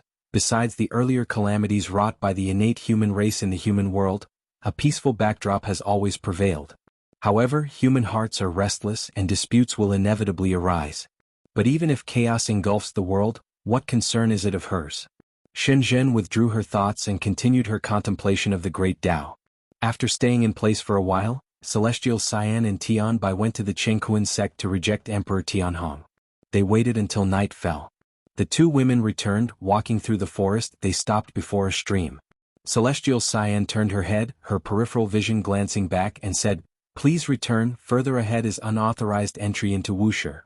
A figure emerged from the deep woods, an attractive man dressed in blue with an extraordinary demeanor, unable to hide the pride between his eyebrows. He was none other than the current first pride of Dao Court, Emperor Tianhong. Emperor Tianhong looked at the two women and said, "I will not force my way into Wuxia. I just want to prove my determination to the supporting Dao Sword Venerable." Celestial Cyan and Tianbai crossed the stream and then turned to face Emperor Tianhong. Emperor Tianhong approached the stream, lifted his robe and knelt on the spot. Seeing this, a glimmer of joy passed through the eyes of the two women. Although they had refused Emperor Tianhong, deep down they still hoped that Wuxia could have such an exceptional talent like him, so that the name of Wuxia would become even more widespread. They did not dare to defy Guan, and could only hope that Emperor Tianhong could sway Guan with his own efforts. Tianbai warned, "If you cross this river without permission, you may not only forfeit your chance of entering Wuxia but also face irrecoverable doom." Emperor Tianhong, kneeling before the river, puffed out his chest and raised his head, his expression resolute. Despite no reply, he had already revealed his determination. Celestial Cyan and Tianbai turned and left, disappearing into the night. Beneath the night sky, the mountains and forests were tranquil, with occasional insects chirping, calming Emperor Tianhong's heart. Even though he was currently regarded as the foremost prodigy in the world, Emperor Tianhong felt no humiliation as this was his choice. Memories from thousands of years ago surfaced in his mind. He had wandered the world, visiting a place known as the Taitsong continent. Hearing that the supreme sect had once been blessed by an immortal, he went there to explore. It was not until he stepped onto the heaven-repairing platform and grasped the axe that he knew. After a brief moment of astonishment, he firmed up a thought in his mind. He must acquire this legacy. Unable to lift the heaven-splitting axe, he could only pursue the supporting Dao Sword Venerable. He returned to the Dao Court and, using the court's power, eventually discovered that the Venerable was hidden within the Nine-Spirit Continent. Sir, the novel Fire. Net * website on Google to access chapters of novels early and in the highest quality. To break away from the Dao Court, he did not immediately head to the Nine-Spirit Continent. Instead, he spent thousands of years fervently completing Dao Court tasks as his reply to the Dao Court. His will also attracted the attention of the master of the Dao Court, Yuan Songzi, who after understanding his determination, also expressed support. Yuan Songzi knew better than Emperor Tianhong the strength of the supporting Dao sword venerable. In Yuan Songzi's eyes, following the venerable for cultivation, Emperor Tianhong would be able to display even greater talent and truly surpass Tianhao. With the support of his sect, Emperor Tianhong felt lighter about this journey. He had anticipated hitting a wall, so he was not in a hurry. For him now, waiting was blissful, his heart filled with endless anticipation. He was delighted throughout this entire night. Days passed by. Celestial Cyan Tianbai and White Spirit Rat occasionally passed by him, but he remained unmoved, kneeling before the river. After kneeling for 10 years, his state of mind was still without ripples. However, when he had knelt for hundreds of years and still had not seen the supporting Dao sword venerable, a sense of panic finally began to emerge in his heart. He had abandoned everything and came with determination. If he couldn't enter as a disciple under the supporting Dao sword venerable, how would he face the Dao court? How would he establish himself in this world? A myriad of thoughts began to invade Emperor Tianhong's mind, his hands clenching his knees, exerting a slight force. Source: web novel. Com updated on Novlov. Com if you find any errors, ads pop up, ads redirect, broken links, non-standard content, etc. Please let us know reports so we can fix it as soon as possible. Chapter 640. Kneeling for 10,000 years. Emperor Tianhong's heart was in turmoil. Although everything in his eyes had not changed with the passage of 100 years, he felt a tremendous malice. He couldn't imagine the situation he would face returning to the Dao court after failing to become a disciple. Let alone the Dao court. When he came to the Chengkuan sect, how many disciples of the Chengkuan sect watched him? The more he thought about it, the more panicked he became, even developing a sense of rage in his heart. This anger was so confused even he couldn't tell whom it was directed at. Hate the supporting Dao sword venerable? But supporting Dao sword venerable had no reason or obligation to take him in. If anyone was to blame, it was his own insufficient talent. The supporting Dao sword venerable had taken Tianhao as a disciple, and Tianhao was the champion of his era before him. Since before his birth, Tianhao had vanished, so there were always people who believed he was not the strongest champion of all time because he never defeated Tianhao. After the tribulation of the innate human race, everyone knew that Tianhao was a disciple of the supporting Dao sword venerable, which made Tianhao even more legendary. When Tianhao disappeared, people liked to use him to suppress the geniuses of the world. In fact, while Tianhao was alive, he also endured the same doubts Emperor Tianhong faces today. But regardless, without defeating Tianhao, Emperor Tianhong could not truly consider himself the greatest champion through the ages. Emperor Tianhong's thoughts ran wild uncontrollably. Even though reason told him that 100 years was nothing, he couldn't help but dwell on it. Kneeling by the small river, as he gazed at his own reflection on the water's surface, Emperor Tianhong suddenly felt very vulnerable and truly unworthy of the title of the world's #1 champion. It was at that moment he saw a figure emerging from the depths of the forest on the opposite side. As he made out the person's face, a confused expression appeared on his own. It was neither Celestial Cyan nor Tianbai. He had never seen this woman before. The newcomer was an Xian. An Xian, in her cyan dress with delicate makeup, had cool and distant eyes and brows, resembling a fairy living reclusively in the mountains. Her aura, untainted by the mundane world, caused Emperor Tianhong's gaze to shift. An Xian saw Emperor Tianhong, her expression as cold as ever. She walked to the front of the river and stopped. Her gaze landed on Emperor Tianhong, her eyes without a ripple of emotion. I heard you are the Dao court's #1 talent and the strongest one in the world today. We are both divine immortals of wondrous Dharma. How about we spar? An Xian spoke, her tone allowing no refusal. Emperor Tianhong frowned and asked, "May I ask if fellow Taoist is a Wuxia disciple?" An Xian answered, "I am considered the foremost disciple of Wuxia. If you defeat me, you will be eligible to join Wuxia."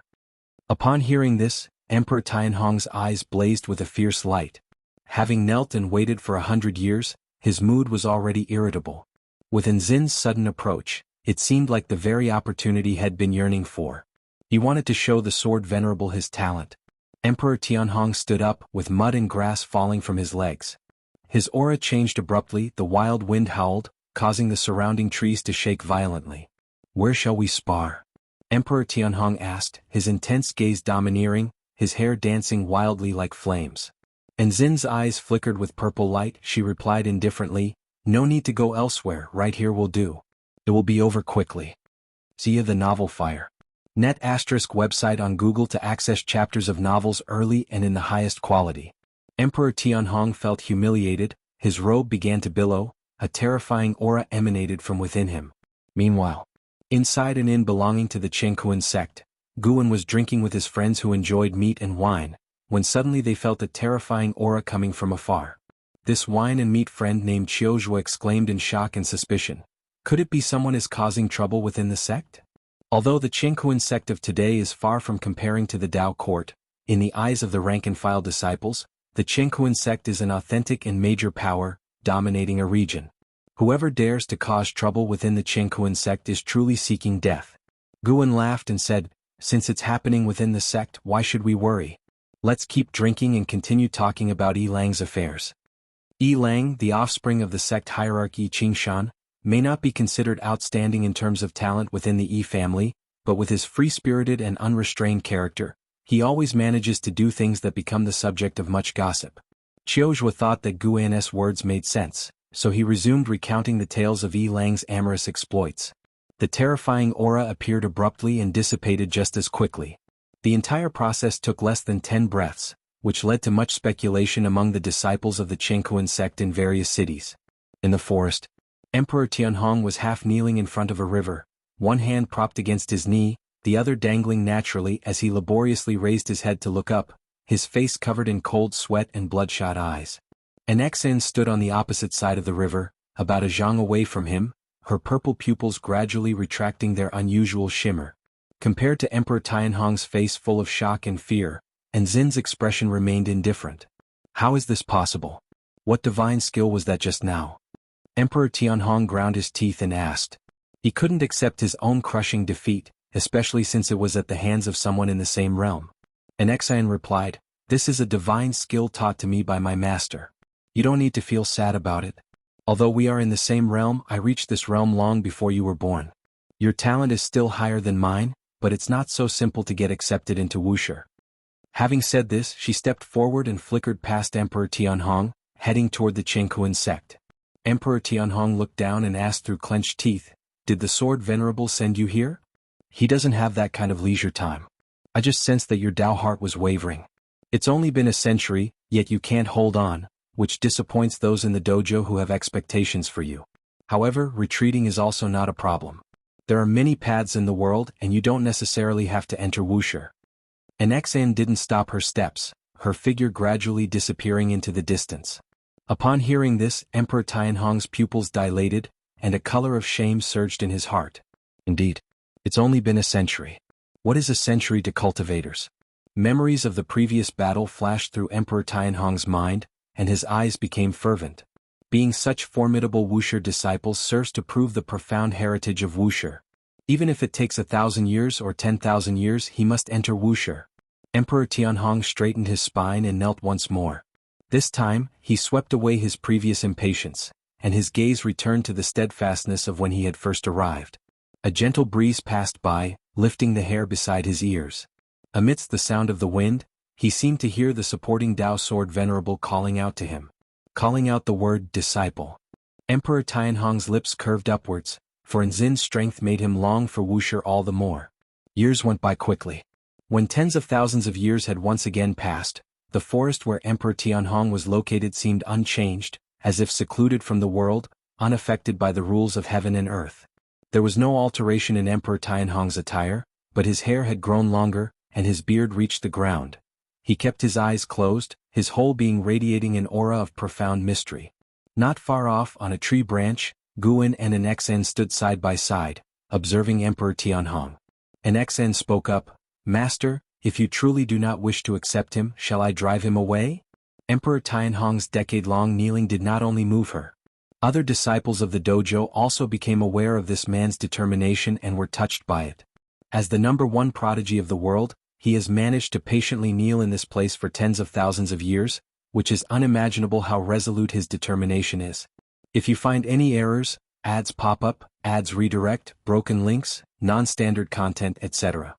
Please let us know reports so we can fix it as soon as possible. Chapter 641 Celestial Plan Chaos Grudge Luo. No need, I didn't say I'd definitely not take him as a disciple. Guan looked down at Emperor Tianhong and replied softly.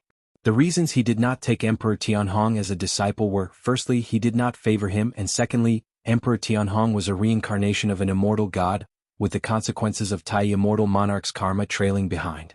However, reincarnation creates a new personality. Judging from Emperor Tianhong's inner voice, he genuinely wished to take Guan as his master.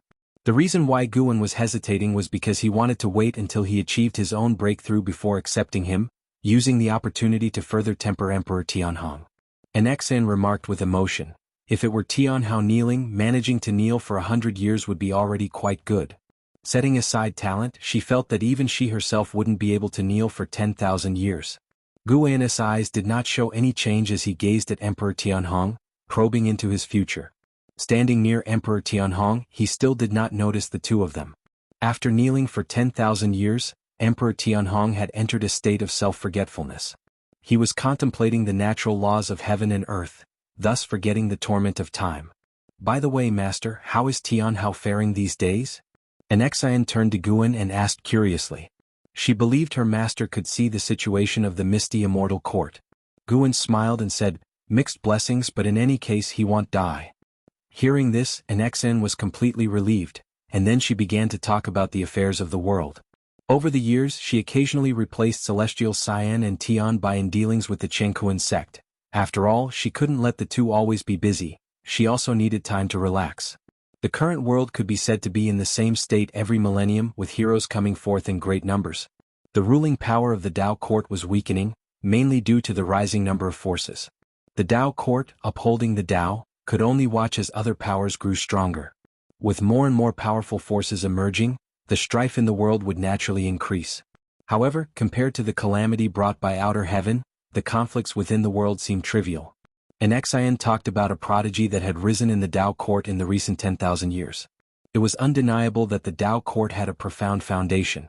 Just as Emperor Tianhong had left for 10,000 years, another number one prodigy emerged, and now people were using Emperor Tianhong to suppress this prodigy.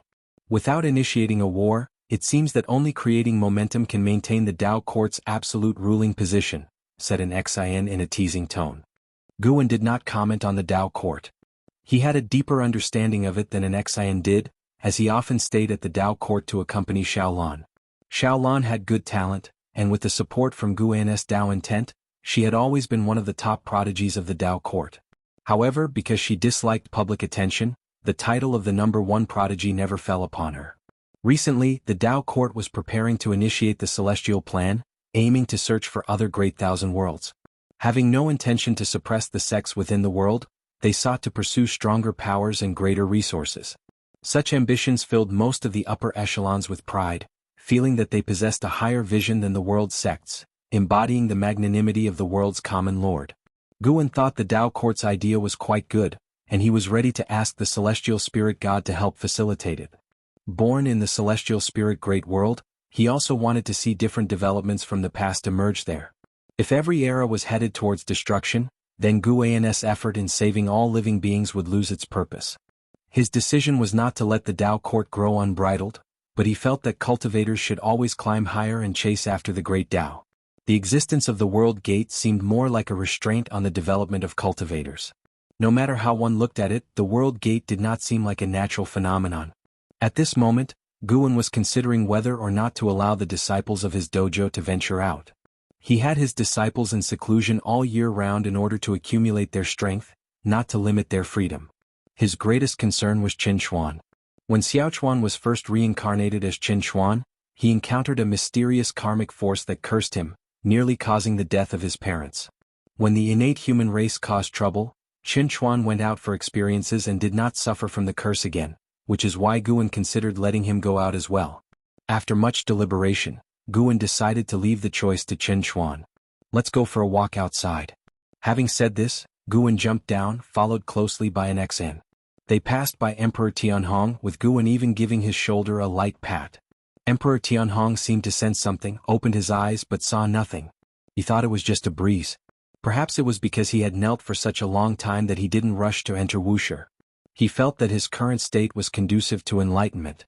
The path of power, strange, how did I come to comprehend such a forceful great Tao? Emperor Tianhong muttered to himself, not thinking it was because his talent was too strong. He had never felt like this in the Dao court before. He had a realization in his heart. Even though the supporting Dao Sword Venerable had not shown himself, with an XN probing him, it was impossible for the Sword Venerable to not be aware of him. Perhaps his current insights were a gift from the supporting Dao Sword Venerable. Emperor Tianhong was not surprised, for even without such a gift, he would persist. The greatest benefit of kneeling for 10,000 years was that he had shed the pressure brought on by being called the foremost of the proud celestials. Vain titles are but passing clouds. He is Emperor Tianhong. He wanted to find the true meaning of his existence. Above the boundless sea of clouds, an enormous golden furnace floated. On its surface were engraved various divine beast patterns and majestic mountains and rivers, and crowning it were some towering peaks, exuding a grand presence. The yellow-robed Taoist who had played Go with Tai Immortal Monarch earlier, stood at the edge of a cliff, looking down at the world inside the furnace. The furnace interior was a world unto itself with mountains and rivers, and even fierce beasts fighting. The robust Tao spiritual chi would rush up like the wind from time to time. The yellow-robed Taoist furrowed his brows, deep in thought. Right at that moment, a golden ring of light appeared beside him, quickly expanding, and a figure stepped out from within. The newcomer was the celestial calming god. The leader of the celestial army whom Zhang Buku and Suyu had pledged allegiance to, was the celestial calming god. The celestial calming god raised his hand in salute and said, "Immortal monarch, anomalies from chaos are emerging in the 3,000 great worlds, rapidly dispersing to each of the great 1,000 worlds. One of these anomalies has even come to trial under my command. This is not good." Sar the Nell Fire.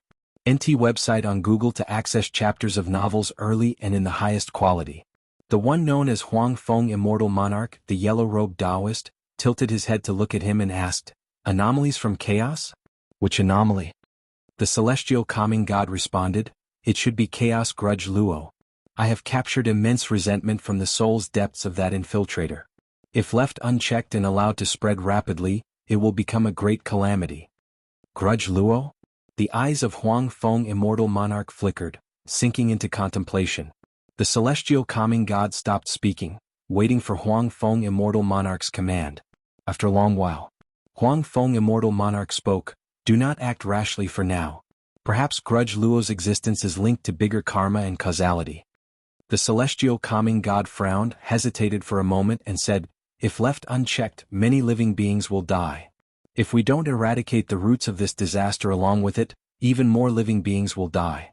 The words of Huang Feng Immortal Monarch caused the celestial calming god's frown to deepen. He gave Huang Feng Immortal Monarch a long look, no longer objecting. Huang Feng Immortal Monarch still stared into the world within the golden furnace and said, "Since you're here, take this trip for me. Go to Profound Star Immortal Monarch and deliver this item to him." With that, he lifted his right hand, and a piece of Jinyu enveloped by billowing purple chi appeared in his palm, swiftly flying towards the celestial calming god. If you find any errors, ads pop up, ads redirect, broken links, non-standard content, etc., please let us know reports so we can fix it as soon as possible.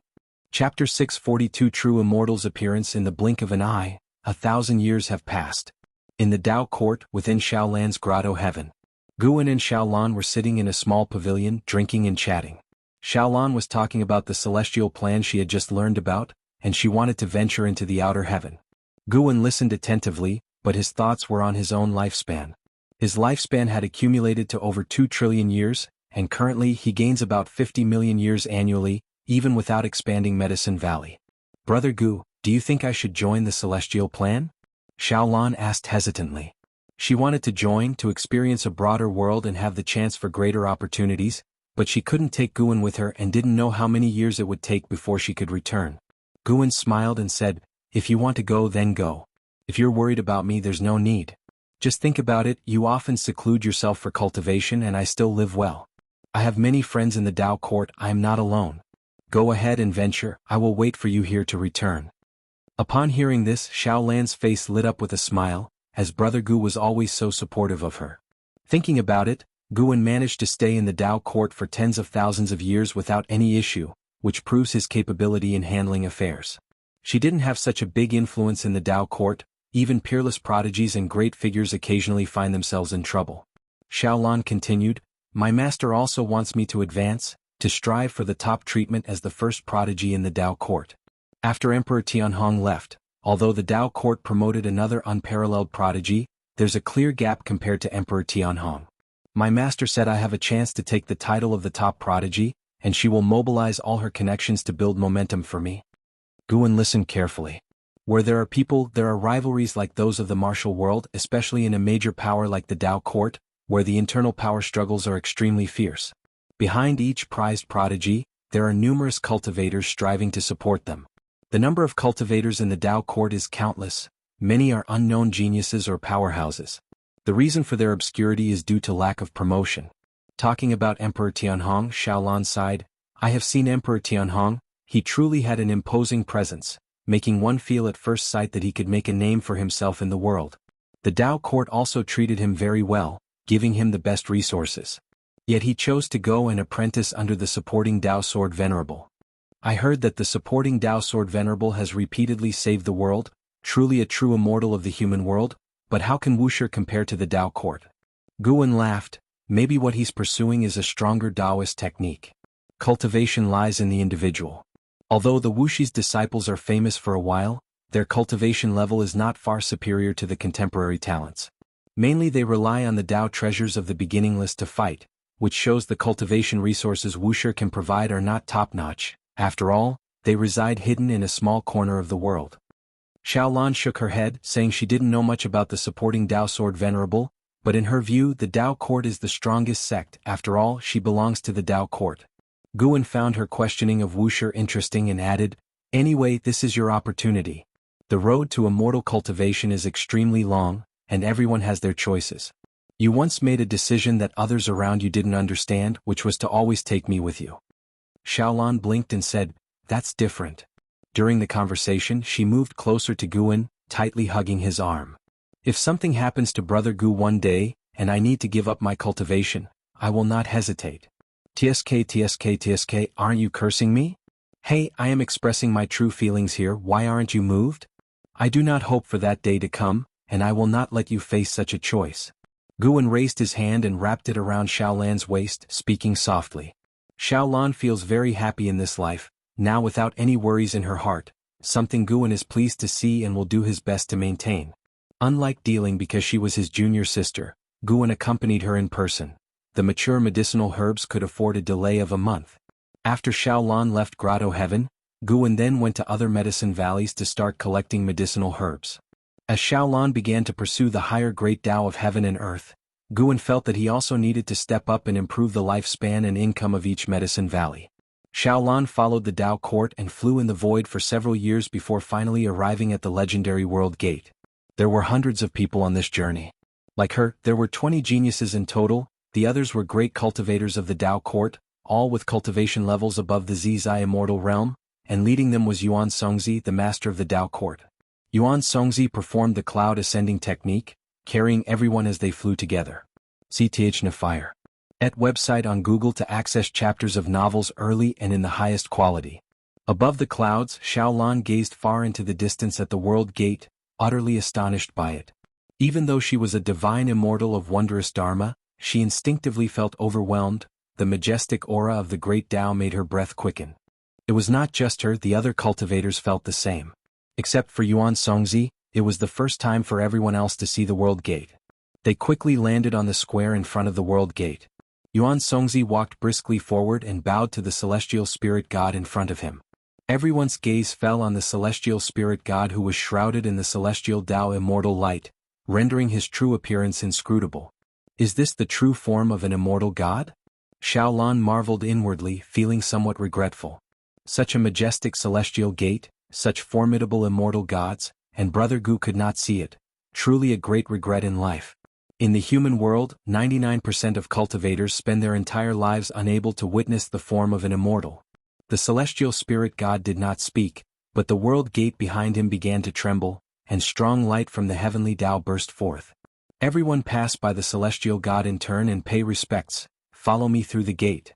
Yuan Songzi spoke as he turned back, then walked towards the intense light inside the World Gate.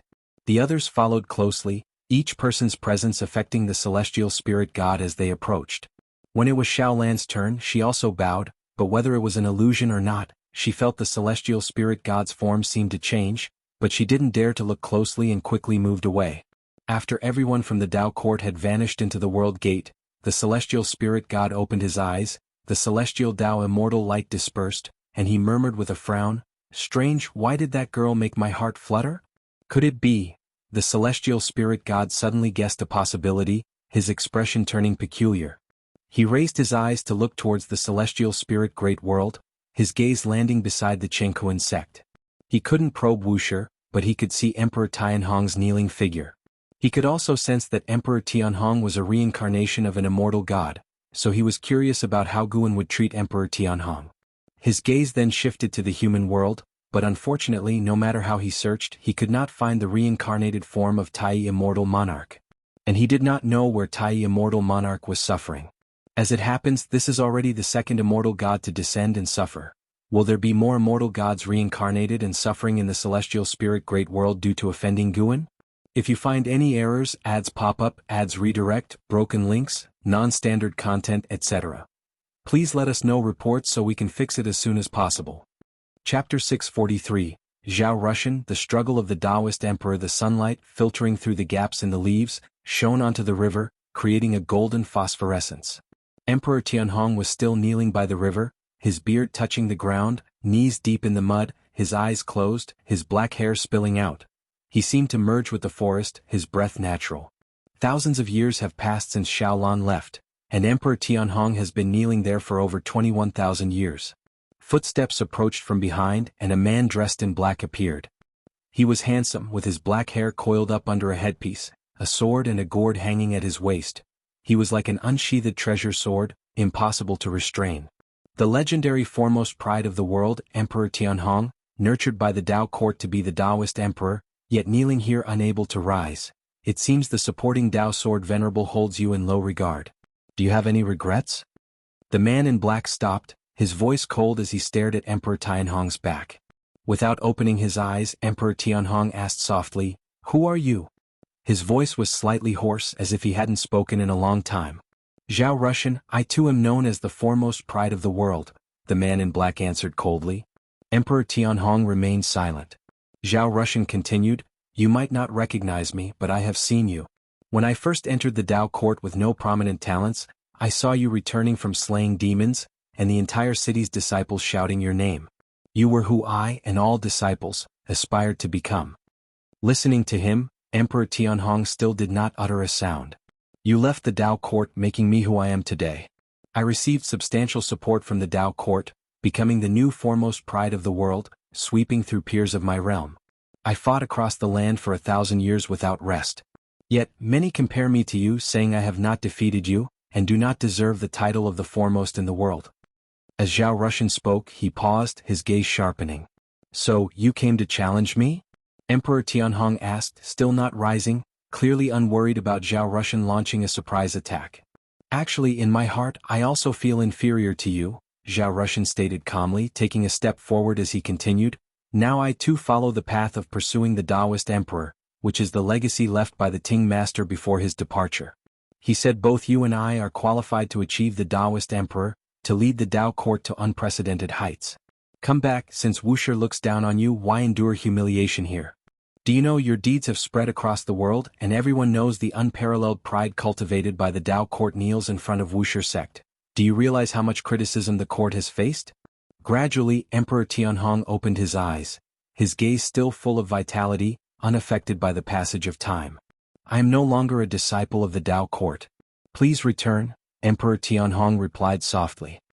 He looked across the river, his gaze shifting left and right as if searching for something. Zhao Russian furrowed his brows, his right hand resting on the sword scabbard at his waist. "Junior, this is not a place for you to act recklessly," a clear, cold voice came from ahead, startling Zhao Russian to look up, only to see two figures walking out from the depths of the forest across the river. It was an Xan and Qin Xuan. Seeing an Xan, Emperor Tianhong's gaze turned somewhat complicated. He couldn't forget that crushing defeat. He still thinks about what exactly those eyes looked like. Qin Xuan followed by Anzin's side, eyeing Zhao Russian with curiosity, filled with an unsettling feeling from the sword qi he sensed on Zhao Russian. Zhao Russian, looking at an Xan, similarly felt shocked. An Xan gave him an unfathomably profound feeling, particularly when meeting Anzin's gaze, which made him tremble with fear, a feeling he had never experienced even when facing beings above the Zizai immortal realm. Not to be provoked. This was Zhao Rushan's immediate feeling. May I ask for the senior's name? Zhao Rushan raised his hand in salute, asking courteously. An XN answered calmly, Wuxia and XN please leave. Zhao Rushan raised an eyebrow. Just as he was about to speak, he suddenly felt a chill climbing up his spine, startling him. After hesitating for a moment, he chose to salute and leave. Although unclear why an XIN held hostility towards him, he also feared dying here. Zhao Rushan's presence quickly faded, while an XIN and Chen Chuan approached the river, facing Emperor Tianhong across the stream. Emperor Tianhong looked at an XN, still not speaking, his gaze remaining calm. An XN spoke, he wants to kill you. Is that so? Emperor Tianhong asked in surprise, thinking that Zhao Rushan seemed more like trying to provoke him into returning through reverse psychology. An XN continued, and he can do it.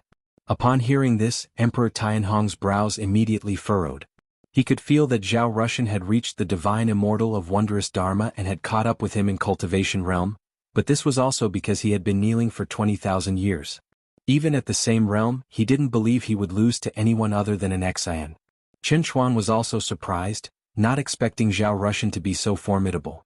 An Xian looked at Chen Chuan and said, You go ahead first. Chen Chuan nodded, then disappeared into thin air from where he stood. Emperor Tianhong wasn't very curious about Chen Chuan. He sensed that an Xian had something to say to him, which made ripples arose in his heart. An Xian stared at Emperor Tianhong and said, That person will be your nemesis.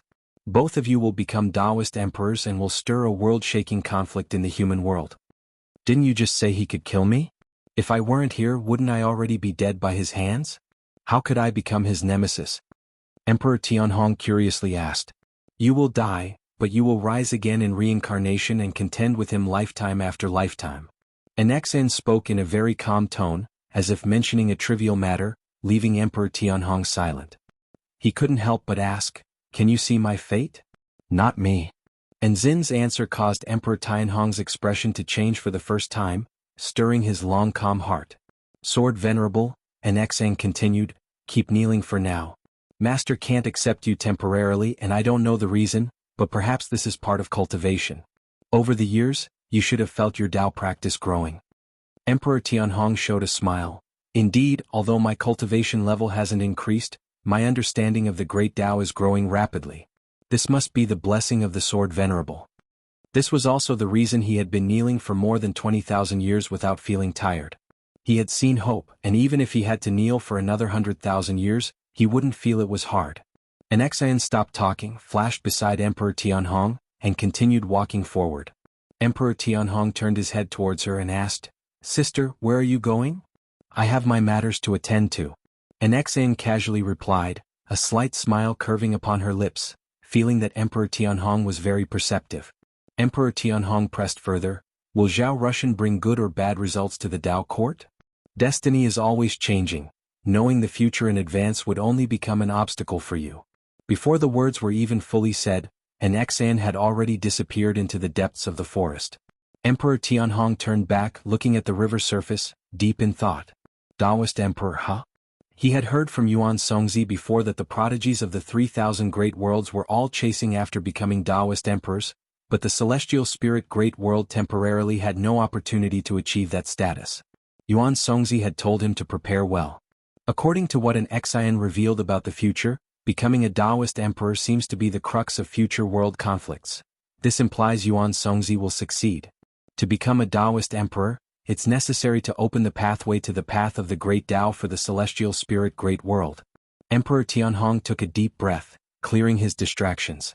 Just how formidable a Taoist emperor is, he wasn't sure, but the path of power he was currently comprehending was truly strong. Even though his cultivation level had not increased, he could feel his mana undergoing transformation, becoming several times stronger compared to before he knelt. Just, would such a him also be killed by Zhao Rushan?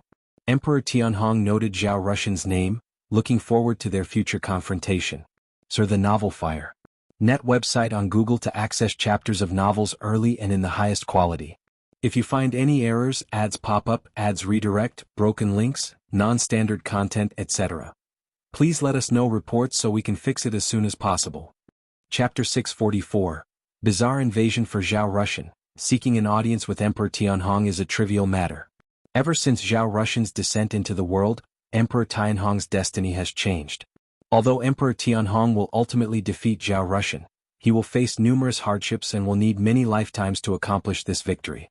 Sitting by the lake, playing his zither, Guan's thoughts drifted with the cause and effect tied to Zhao Rushan. Zhao Rushan is not the reincarnation of an immortal god, but his destiny pattern is extremely strong. He is destined to reach the pinnacle of the celestial spirit great world and even bring catastrophe upon heaven and earth. By defeating him, Emperor Tianhong will also ascend to immortality. It is unclear whether Zhao Rushan is a product of heaven and earth or a scheme by the immortal gods. If it's the latter, it should have nothing to do with Tai Immortal Monarch. Guan is unable to see through the celestial Tao destiny linked to Tai Immortal Monarch, but he can sense its existence. Perhaps there are other immortal gods eyeing the celestial spirit great world, fortunate that they do not plan to descend in person. While playing the zither, Guan focused his attention on Shaolan. The Tao court, with its disciples, has been on the path of the great Tao for 10,000 years. This journey, fraught with countless hardships, has reduced their number to less than a third of the original. If not for Guan's repeated interventions, they would have perished within the first 100 years of setting foot on the path of the great Tao. The path of the great Tao has no absolute order, only chaos and slaughter. There no one speaks of righteousness, for every being on this path is here for the sake of an era. Under the guidance of Yuan Songzi, Shaolan has embarked on the path to chase after the title of Taoist Emperor. To become a Taoist Emperor, one must not only comprehend the Tao rules but also defeat peers and higher-level adversaries on the path of the great Tao, constantly seizing destiny to strengthen oneself. Each Taoist Emperor has reached the summit through a series of life-and-death battles, and this is why Taoist Emperors can sweep through all beings at every realm level. With her innate talents, combined with being enveloped in Guan's Tao intent over the years, Shaolan is very familiar with the Tao rules. The clueless Yuan Songzi even thinks that Shaolan possesses a Tao comprehension stronger than that of Emperor Tianhong and Zhao Rushan. Therefore, he has made a last-minute decision to exhaust all efforts to help Shaolan become the first Taoist Emperor of the Tao court. CTH Nafire. At website on Google to access chapters of novels early and in the highest quality. As a Taoist Emperor, Shaolan will inevitably be involved in the struggle between Zhao Rushan and Emperor Tianhong. Yet, because she is on the path of the great Tao, her influence does not reach the celestial spirit great world for the time being, thus the fate of that world remains unchanged. The path of obsession, the great Tao of thoughts. Guan murmured to himself, feeling surprised. Initially he thought that Shaolan, who cultivated the innate reincarnation skill, would follow the path of reincarnation or the path of soul, or even the path of cause and effect, as he often used it to guide her cultivation. It seems no matter which path one followed before, once one aspires to compete for the title of Taoist Emperor, the great Tao itself will guide the cultivator to the most suitable path for immortal cultivation. Guan began to truly look forward to Shaolan's future. Previously, Shaolan had a smooth journey thanks to his support, and her future was all within his sight. But now Shaolan has boundless possibilities, even the potential to surpass his control. For those close to him, Guan naturally hopes they will get better and better. If they can live their own brilliance, that would be even more ideal. With these thoughts, Guan's mood became even more brisk, and the music he played turned more ethereal, like the high mountains and flowing rivers before him, bringing peace to one's heart. Guan learned to play the zither from Shenzhen, not that he had high hopes. In the long years he always tried different things when bored. The sound of the zither was melodious, echoing through the mountains as the breeze blew, day turned to night, and the constellations shifted. Another 5,000 years passed by. In these 5,000 years, aside from Qin Chuan and Xingtian and LV Xian, also left the dojo to make their own way in the world. Qin Chuan founded the sword sect and its momentum was fierce. And Xingtian went back to support the Yin family. Although his destiny with the Yin family had been severed, he chose a disciple from the family to instruct. LV Xian wandered the world, challenging the unparalleled geniuses of various sections. As long as his opponent was not beyond his great realm, he would not use Tao treasures, relying on his true abilities to continuously defeat formidable talents. His fame grew rapidly and 5,000 years later he was already among the top talents in the world. However, in the world today the one with the most fame was still Zhao Rushan, who had mastered the Tao court's supreme divine skill for combat, with inscrutable techniques. In this new year, Emperor Tianhong was still kneeling in the forest at the edge of Wuxia. Guan went early in the morning to pick mature medicinal herbs, and continued until evening, when he arrived at an island belonging to the Gathering Flower sect. Jiang Qiong had prepared wine and dishes in advance, waiting for his arrival. Jiang Qiong was now a carefree primordial immortal, and although not as formidable as a Wuxia disciple, she did not stay by Guan's side all year round. Her cultivation level was already the strongest in this sea area. Not only the strongest, but she was also seen as a legend in the hearts of many disciples of the Gathering Flower sect, with rumors of her true capabilities. Although Jiang Qiong was not the sect master, she still strategized and made important decisions for the Gathering Flower sect from behind the scenes. Recently LV Xian's fame has grown quite large, spreading across the 72 seas. Even our sect's disciples are discussing what kind of a sect Wuxia really is. In the pavilion halfway up the mountain, Jiang Qiong poured wine for Guan while saying with a laugh. Beside them was a waterfall, the falling water striking the cliff and raising a misty spray, paired with the lush green flora, creating beauty and a sense of atmosphere. Guan laughed and said, "Wuxia is not any sect and I don't usually manage them that much." Jiang Qiong continued to serve dishes to Guan and curiously asked, "You've been in this world for 130,000 years. What exactly are you pursuing, or to be more precise, who are you avoiding?" Like others, Jiang Qiong also felt that Guan had the capability to turn the world upside down before he even met her. She believed he was just putting on a show. What she did not know was that Guan was actually younger than she was.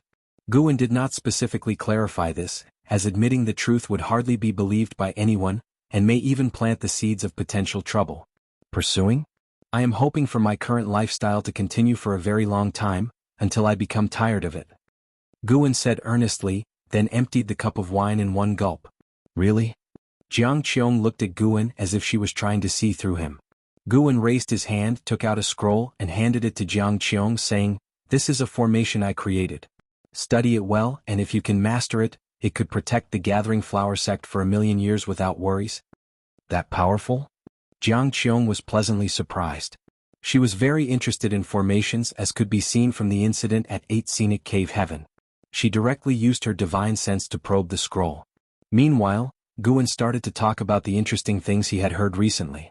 Initially she was just humoring him, but later on she was completely engrossed in the content of the scroll. Guan simply shook his head with a wry smile, not too concerned. He looked up at the celestial vault, his gaze turning profound.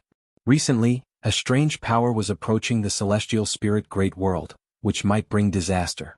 Following this strange power in his deductions, he discovered that many great thousand worlds had already been contaminated by it, and these worlds had plunged into chaos as a result. Those tinged with this power would become violent and bloodthirsty.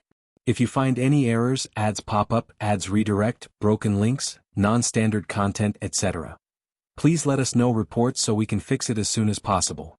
Chapter 645, Guan's Reincarnation. Such a bizarre force sweeping across the vast great thousand world, the celestial court should notice it, right? Guan thought silently, although he didn't know exactly where the celestial court was. As he came into contact with more immortal gods, he always felt that immortal gods were omnipresent, and the power of the celestial court was even more domineering, disregarding the wishes of all beings. As for the mysterious, strange force, Guan didn't pay much attention to it. Even if it spread to the celestial spirit great world, it was just another phase of cultivation for all beings as long as it didn't endanger him. After a long while, when the food had all gone cold, Jiang Qiong's attention finally shifted away from the array scroll. She looked at Guan and exclaimed, "Is this really an array that humans can create? It's too vast and intricate, and from the described effects, it seems as terrifying as the rules of heaven and earth." She felt if this array were to be leaked, it would certainly cause a bloodbath, and if someone else had given it to her, she would not dare accept it. "It would take many years to master. You should study it on your own first," Guan said softly with a chuckle. What he provided was not just the array itself. The Taoist techniques contained within were enough for Jiang Qiong to comprehend for 1,000,000 years. Jiang Qiong nodded. She stored the scroll in her storage ring, looking at Guan with eyes full of amazement and deep affection. She sighed, "The things you've given me are becoming harder and harder to repay. To be honest, it's pretty stressful." "Then return it to me?" Guan asked with annoyance. Didn't he know Jiang Qiong well? This woman just wanted to tease him on the pretext. Jiang Qiong laughed playfully. "That won't do, it's already been given." Then she changed the subject and began to talk about the happenings within the Gathering Flower sect. As the person of the highest seniority within the sect, she naturally spoke from the perspective of an elder, leaving Guan feeling like they were chatting about family matters. Guan didn't find it boring. On the contrary, he was very interested, occasionally asking questions. Half an hour later. By the way, do you still remember Lu Lingjun? She stayed in your third Medicine Valley once. She's an ascender. The Ascension sect she established is doing quite well, having already gained a foothold. When Jiang Qiong brought up Lu Lingjun, her tone became cheerful. At the same time, she was observing Guan's expression. She remembered, an Xian had mentioned a long time ago that Lu Lingjun wanted to take Guan as her Dao companion. Ever since Guan's true identity was revealed, Lu Lingjun seemed to have lost contact with Guan, not because he didn't want to see her, but because she didn't dare to see him. Over the years, Jiang Qiong had also dealt with Lu Lingjun, and she felt that there was an inherent pride in her. It seemed this woman couldn't accept that Guan was such a strong being. However, Jiang Qiong suspected that the fact that Lu Lingjun was still alive today, and the Ascension sect had developed so well, was due to Guan's covert assistance. After she finished talking about Lu Lingjun's situation, she still couldn't see any sign from Guan's face. Guan seemed completely indifferent to Lu Lingjun. Guan showed a smile and said, "Indeed, talking to you is quite interesting. These things I couldn't see within the beginningless." Seeing that he was uninterested in Lu Lingjun, Jiang Qiong couldn't help but ask, "Do you always cultivate? Don't you get bored?" She could never understand why Guan had left the Supreme Sect. If he disliked the Supreme Sect, he could switch to another sect or city to stay. Why hide in a deserted mountain? She could only think that it was for the sake of cultivation. "My life is far more interesting than you think," Guan said proudly. Jiang Qiong raised her eyebrows, skeptical. Guan laughed and said, "For me, the past 130,000 years have been much slower than the time you have experienced. Take the past 100 years for example. I served as a guard for an emperor in the human world for 60 years, aiding 4 emperors. He was telling the truth. In the recent 10,000 years, he liked to experience various identities in the mortal world. Except for when gathering medicinal herbs, he always used his original body to experience them, and in each identity he never used his mana. He too would get injured and grow old. Isn't this another form of reincarnation?" Jiang Qiong never expected Guan would do such a thing. She found it both absurd and somewhat interesting to think that a powerful being who could overturn the entire great world was scrambling for power and profit with mortals in the mortal world. Maybe she should try it too? After all, she no longer had to personally oversee the Gathering Flower sect. What followed was Guan speaking with Jiang Qiong listening. The more stories she heard, the more she felt that what Guan was doing was not out of boredom, but a form of cultivation. The sun was shining brightly, the sky clear and cloudless. Above the mountains, numerous cultivators were flying on their swords as fast as the wind. Their gathering created a tremendous force that shook the mountains and forests violently. In the midst of the crowd, 2 young men flew side by side on their swords. One of them, a youth in black, turned to his companion and excitedly asked, "Long Lin, what kind of demon do you think we'll encounter this time?" The youth known as Long Lin was dressed in a tight blue garment, looking even more handsome and extraordinary in demeanor than the youth in black. Long Lin looked ahead, a smile on his face as he said, "I heard it's a great demon that has lived for 10,000 years. Otherwise the sect wouldn't send out so many disciples." "A great demon that has lived for 10,000 years? How terrifying could that be?" The youth in black suddenly grew worried. Long Lin glanced at him and chuckled, "Yang Yan, if you're scared, it's not too late to go back now." Upon hearing this, the youth named Yang Yan's eyes widened immediately and he said, "How could I possibly be scared? I'm just worried about the other disciples. If our Changyang sect loses this battle, the consequences are unimaginable." Long Lin gazed forward, smiling without saying a word. It wasn't just them. The other disciples of Changyang sect around them were also discussing the upcoming battle. The Changyang sect had been established for thousands of years and was considered a hegemon on the continent, but they had never contended with a 10,000-year-old demon before.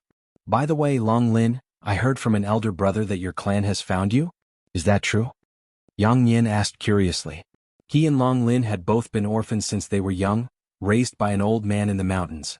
By a stroke of fortune, they joined the Changyang sect, and Long Lin was found to have an excellent spirit root. Yang Yan owed his present status to Long Lin's support. He never expected that Long Lin wasn't an orphan and that his clan was looking for him. He felt envious but also happy for Long Lin. "Yeah, they told me that my parents didn't abandon me but rather they perished while on a mission and had to leave me somewhere.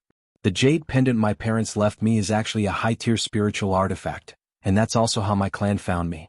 They want me to return and I am still considering it," Long Lin replied calmly. Yang Yin continued to probe, is your family powerful? How does it compare with Changyang sect?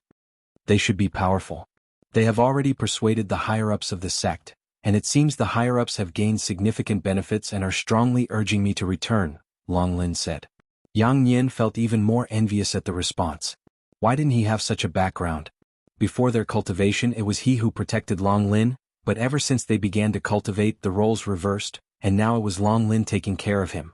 Yang Yin was grateful to Long Lin but also couldn't help feeling a surging envy in his heart.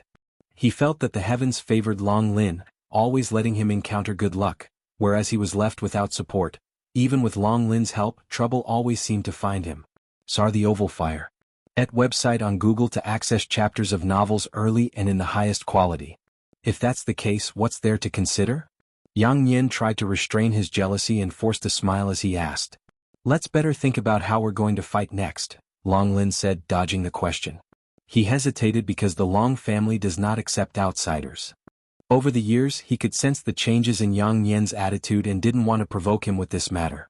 But still, just thinking about the words of that family member, a look of longing couldn't help but appear in Long Lin's eyes. It is said that there are immortals in the Long family, beings who exist beyond the Mahayana realm, transcendental in existence. If you find any errors, ads pop up, ads redirect, broken links, non-standard content, etc., please let us know reports so we can fix it as soon as possible. Chapter 646. Old acquaintances meet, the mountains overlapped, and the land seemed like dragon ridges pressed together. On one such ridge, Guan stood in front of a cliff, while an XN was meditating and cultivating nearby. Has it already begun? Guan looked into the distance thinking this way. It had been 7,000 years since he had given the array scroll to Jiang Qiong. 7,000 years had passed, and that mysterious and eerie force had finally seeped into the Great Thousand World. Its method of infiltration was not through a world gate but directly into the Tao rules of the Great Thousand World. This was an unstoppable invasion method, as its infiltration trajectory couldn't be fully tracked, at least not by the celestial spirit god. On the continent where Guan was, he saw a bloodline member of the Long family.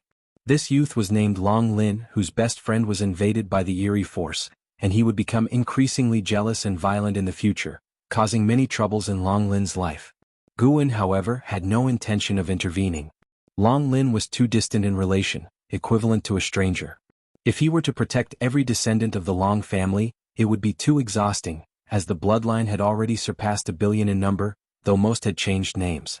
Although the youth named Yang Yin might take a wrong path, he wouldn't pose a threat to Long Lin's life. Even without the invasion of the eerie force, it was not uncommon in the human world for brothers and best friends to destroy each other out of jealousy. Master, another calamity befalls the human world? And Zin's voice rang out, and Guan turned his head, seeing her opening her eyes with tightly furrowed brows. Guan inquired, what did you see? Ia the Novel Fire. Net website on Google to access chapters of novels early and in the highest quality. My immortal emperor's eye senses a disturbingly evil force, and my future self also informed me that the human world would face unprecedented tribulations soon, and this disaster will also cover other Great Thousand Worlds. An Xian spoke worriedly. Although her future self was manifested through karmic evolution and might not prove true, it still hinted at major trends in the future. Guan nodded slightly, quite satisfied with Nzin's cultivation results. Nzin's immortal emperor's eye not only could devour power to transform it into her own but also borrow strength from her past and future selves. This was somewhat similar to the celestial dragon reincarnation dharma aspect. However, the future self she summoned was formed from karma. Once the future self appeared, its associated future would vanish, making the karmic ties here complex. But through summoning her future self, she could gain predictions on the future trends of the cosmos. In addition, the immortal emperor's eye inherently possessed a powerful suppressive force. At the scene when she sparred with Tianhao, she pulled Tianhao into an illusion realm, forcefully crushing his Tao heart. In the immortal emperor's eye's illusion realm, Tianhao's senses were misled, perceiving everything encountered inside as real occurrences. The immortal emperor's eye contained immense power, which would aid an Xian to grow stronger. Even if an Xian did not become a Taoist emperor with the immortal emperor's eye, she could still contend with a Taoist emperor. Indeed, the forthcoming calamities will indeed arrive at the various Great Thousand Worlds. However, the scope of this disaster is boundless and will surely attract stronger beings for suppression, so you needn't worry too much, Guan responded. Thinking about the Taoist emperor, his thoughts couldn't help but drift to the path of the great Tao. More of his old friends began to pursue the Taoist emperor. Ji Xiaoyu Zhangbuku Tianhao Zhu. The path of the great Tao was far broader than the great thousand world, with countless cultivators striving within. Meeting these few would not be easy. However, Ji Xiaoyu did meet Xiaolan, all thanks to Yuan Songzi's efforts. Yuan Songzi aimed to unite the strengths of the celestial spirit great world, lending mutual assistance. Guan watched over Ji Xiaoyu and Xiaolan while guiding an Xin in comprehending the Tao better. Whether Nzin's attention was diverted or not was unclear, but she soon became absorbed in enlightenment, forgetting the outside world. In the dim cosmic void, an desolate meteor quietly hovered, with a monastery perched upon its surface. In a hall, cultivators of the Tao court were meditating before a gigantic Buddha statue. Xiaolan gazed at the statue, lost in thought. This Buddha is from Ling Mountain. The owner of this monastery was once a devotee of Ling Mountain. In the heart of a Buddhist cultivator, Ling Mountain is the supreme holy land. A voice came interrupting Xiaolan's thoughts. Xiaolan turned her head, quickly getting up to salute. The meticulously dressed and regal Ji Xiaoyu approached her. Now, Ji Xiaoyu mostly walked in the identity of the reincarnation Tao Emperor. Her cultivation level might not match Yuan Songzi, but Yuan Songzi treated her with respect, addressing her as fellow Taoist, which garnered significant respect from the Tao court's talents for her. Senior, is Ling Mountain truly formidable? Where is it? Xiaolan asked curiously. Ever since meeting the reincarnation Tao Emperor, the reincarnation Tao Emperor had always clarified her doubts, treating her with much kindness, fostering strong goodwill in her towards the reincarnation Tao Emperor. Ji Xiaoyu turned her gaze back to the great Buddha statue, saying, Ling Mountain is elusive, I've only heard about it, but what can be confirmed is Ling Mountain stands above the great thousand world, and the capabilities of Ling Mountain's various Buddhas are beyond our imagination. Indeed, Ling Mountain is formidable. In the great thousand world where I originated, there once appeared a disciple from Ling Mountain's Buddhist sect, who single-handedly saved countless beings and suppressed the outer heaven evil demon. Even after his departure, many legends about him persisted in the human world. Yuan Songzi walked over, stroking his beard with a smile, his gaze towards the great Buddha statue filled with nostalgia. Xiaolan was filled with yearning. This monastery, though ownerless, could provide them shelter, and it was built by a mere believer of Ling Mountain. How mighty must the Buddhas of Ling Mountain be? 4 years on the path of the great Tao, Xiaolan's horizons had vastly widened. Yet, wonders she heard continued to leave her in awe. Yuan Songzi turned to Ji Xiaoyu, asking, Have you chosen the next opponent? The forces on the path of the great Tao were more numerous than the stars of the great thousand world. Many forces, like the Tao court, came to create a Taoist emperor, so they would establish contacts, setting a time and place for combat resourced by each one's capabilities without forming enmity among the forces. Both Ji Xiaoyu and Xiaolan were competing to become a Taoist emperor, but Ji Xiaoyu had a higher cultivation level, so she led the way with the Tao court currently supporting her, enabling Xiaolan to gain experience more easily. Yes, a prodigy from Qianxia Great World whose cultivation level is very similar to mine, Ji Xiaoyu answered, her tone calm. Yuan Songzi was about to continue questioning when suddenly the entire hall began to tremble. An overwhelming pressure emanated from outside the monastery, startling the meditating cultivators from the Tao court, causing them to stand up, ready themselves tensely. Yuan Songzi frowned, projecting his divine sense towards the Tao void. He saw 2 figures battling deep in the void, colliding like 2 brilliant suns, causing the Tao rules to tremble, and the immense pressure made the meteor they sat upon tremble incessantly. Is that? It seemed Yuan Songzi recognized one of them, his expression turning exceptionally grim. The Tao court cultivators became even more tense. When Yuan Songzi initially confronted immortal gods, he never showed such an expression. Could there be a presence outside more terrifying than the immortal gods? If you find any errors, ads pop up, ads redirect, broken links, non-standard content, etc. Please let us know reports so we can fix it as soon as possible. Chapter 647. 5 trillion years lifespan. Do you know who is fighting outside, Senior? Ji Xiaoyu noticed Yuan Songzi's expression and couldn't help but ask. She appeared calm, but inside she felt terrified. Just feeling the momentum of the battle from afar gave her a dreadful sense of being turned to dust. On the path of the great Tao, daring to fight so recklessly, these are indeed conceited individuals, for the path harbors many dangers, and making too much noise only invites trouble. Her cooperation with the Tao court was precisely to have them help set up a barrier to prevent the aura of her battles with other Qinjiao from leaking. Yuan Songzi took a deep breath and said, "One of them comes from ascending to yellow heaven, named Zhou Jia. This person has killed countless people and proves the Tao with killing intent. If he detects our aura, we will all die." Upon hearing this, everyone was alarmed. Even Xiaolan couldn't remain calm. Ji Xiaoyu frowned. She knew of ascending to yellow heaven, a terrifying Taoist lineage even involving reincarnation. However, Zhou Jia's opponent is also very strong. Perhaps they will leave soon, so there's no need to panic. After all, the formation in this monastery is quite exquisite, Yuan Songzi continued, his words slightly easing the tension among the crowd, though no one dared to let their guard down. Xiaolan looked at everyone, feeling deeply moved. These seniors hold high positions in the celestial spirit great world, essentially wielding the power of life and death over all beings. Yet on the path of the great Tao, they are as insignificant as dust, being extremely cautious and careful.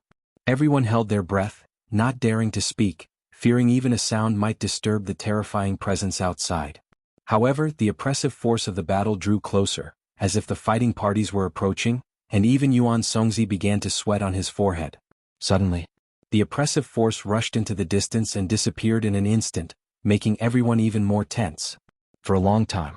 Only after more than half an hour did everyone finally relax, believing the opponents had left. They gathered around Yuan Songzi, inquiring about the origins of ascending to yellow heaven. Ji Xiaoyu looked at Xiaolan, her eyes complex, unsure of her thoughts. Time flies and the years go by swiftly. As strange forces invaded the celestial spirit great world, more and more beings became violent, leading to increasing conflicts in the human world. This did not affect Guan's life. He continued to enjoy his leisurely years, only occasionally diverting his focus to watch over old friends, including those on the path of the great Tao. If they faced danger, he would help protect them, but he made it seem like their own luck. Years passed quickly. After 10,000 years, the human world completely shed its cloak of peace, with conflicts arising everywhere. Even the Chengkuan sect went to war with surrounding forces. The boundless celestial vault began to show lingering clouds. Guan still did not intervene to change anything. Another 10,000 years passed. That late summer, just past noon, Guan walked through the woods, pulling up his attribute panel for a check. Name, Guan, lifespan, 161, 845/5, 048, 752, 108, 241, physique, primordial reincarnation undying body, cultivation level, Miaozhen Daluo immortal realm perfection, 5 trillion years of life expectancy. He hesitated whether to break through. The last breakthrough cost 8 trillion years of life. He feared 5 trillion wouldn't suffice for the perfection realm of the next great realm. Guan pondered, pacing leisurely through the woods, with the breeze gently stirring his robes. Looking up, the celestial vault between the leaves appeared dim, more like dusk than noon. After a while, Guan stopped walking. He stood by a small river with a figure kneeling across it. It was Emperor Tianhong. Emperor Tianhong had been kneeling here for over 50,000 years, yet he seemed without the slightest sign of decline, his long beard touching the ground, face clear. Were it not for his knees sunk deep in the soil, one might not believe he had knelt so long. Though he engaged in no qi absorption cultivation, his cultivation level broke through to the Tao void profound immortal realm, purely through enlightenment. Notably, his breakthrough involved no crossing the tribulation nor the slightest disturbance.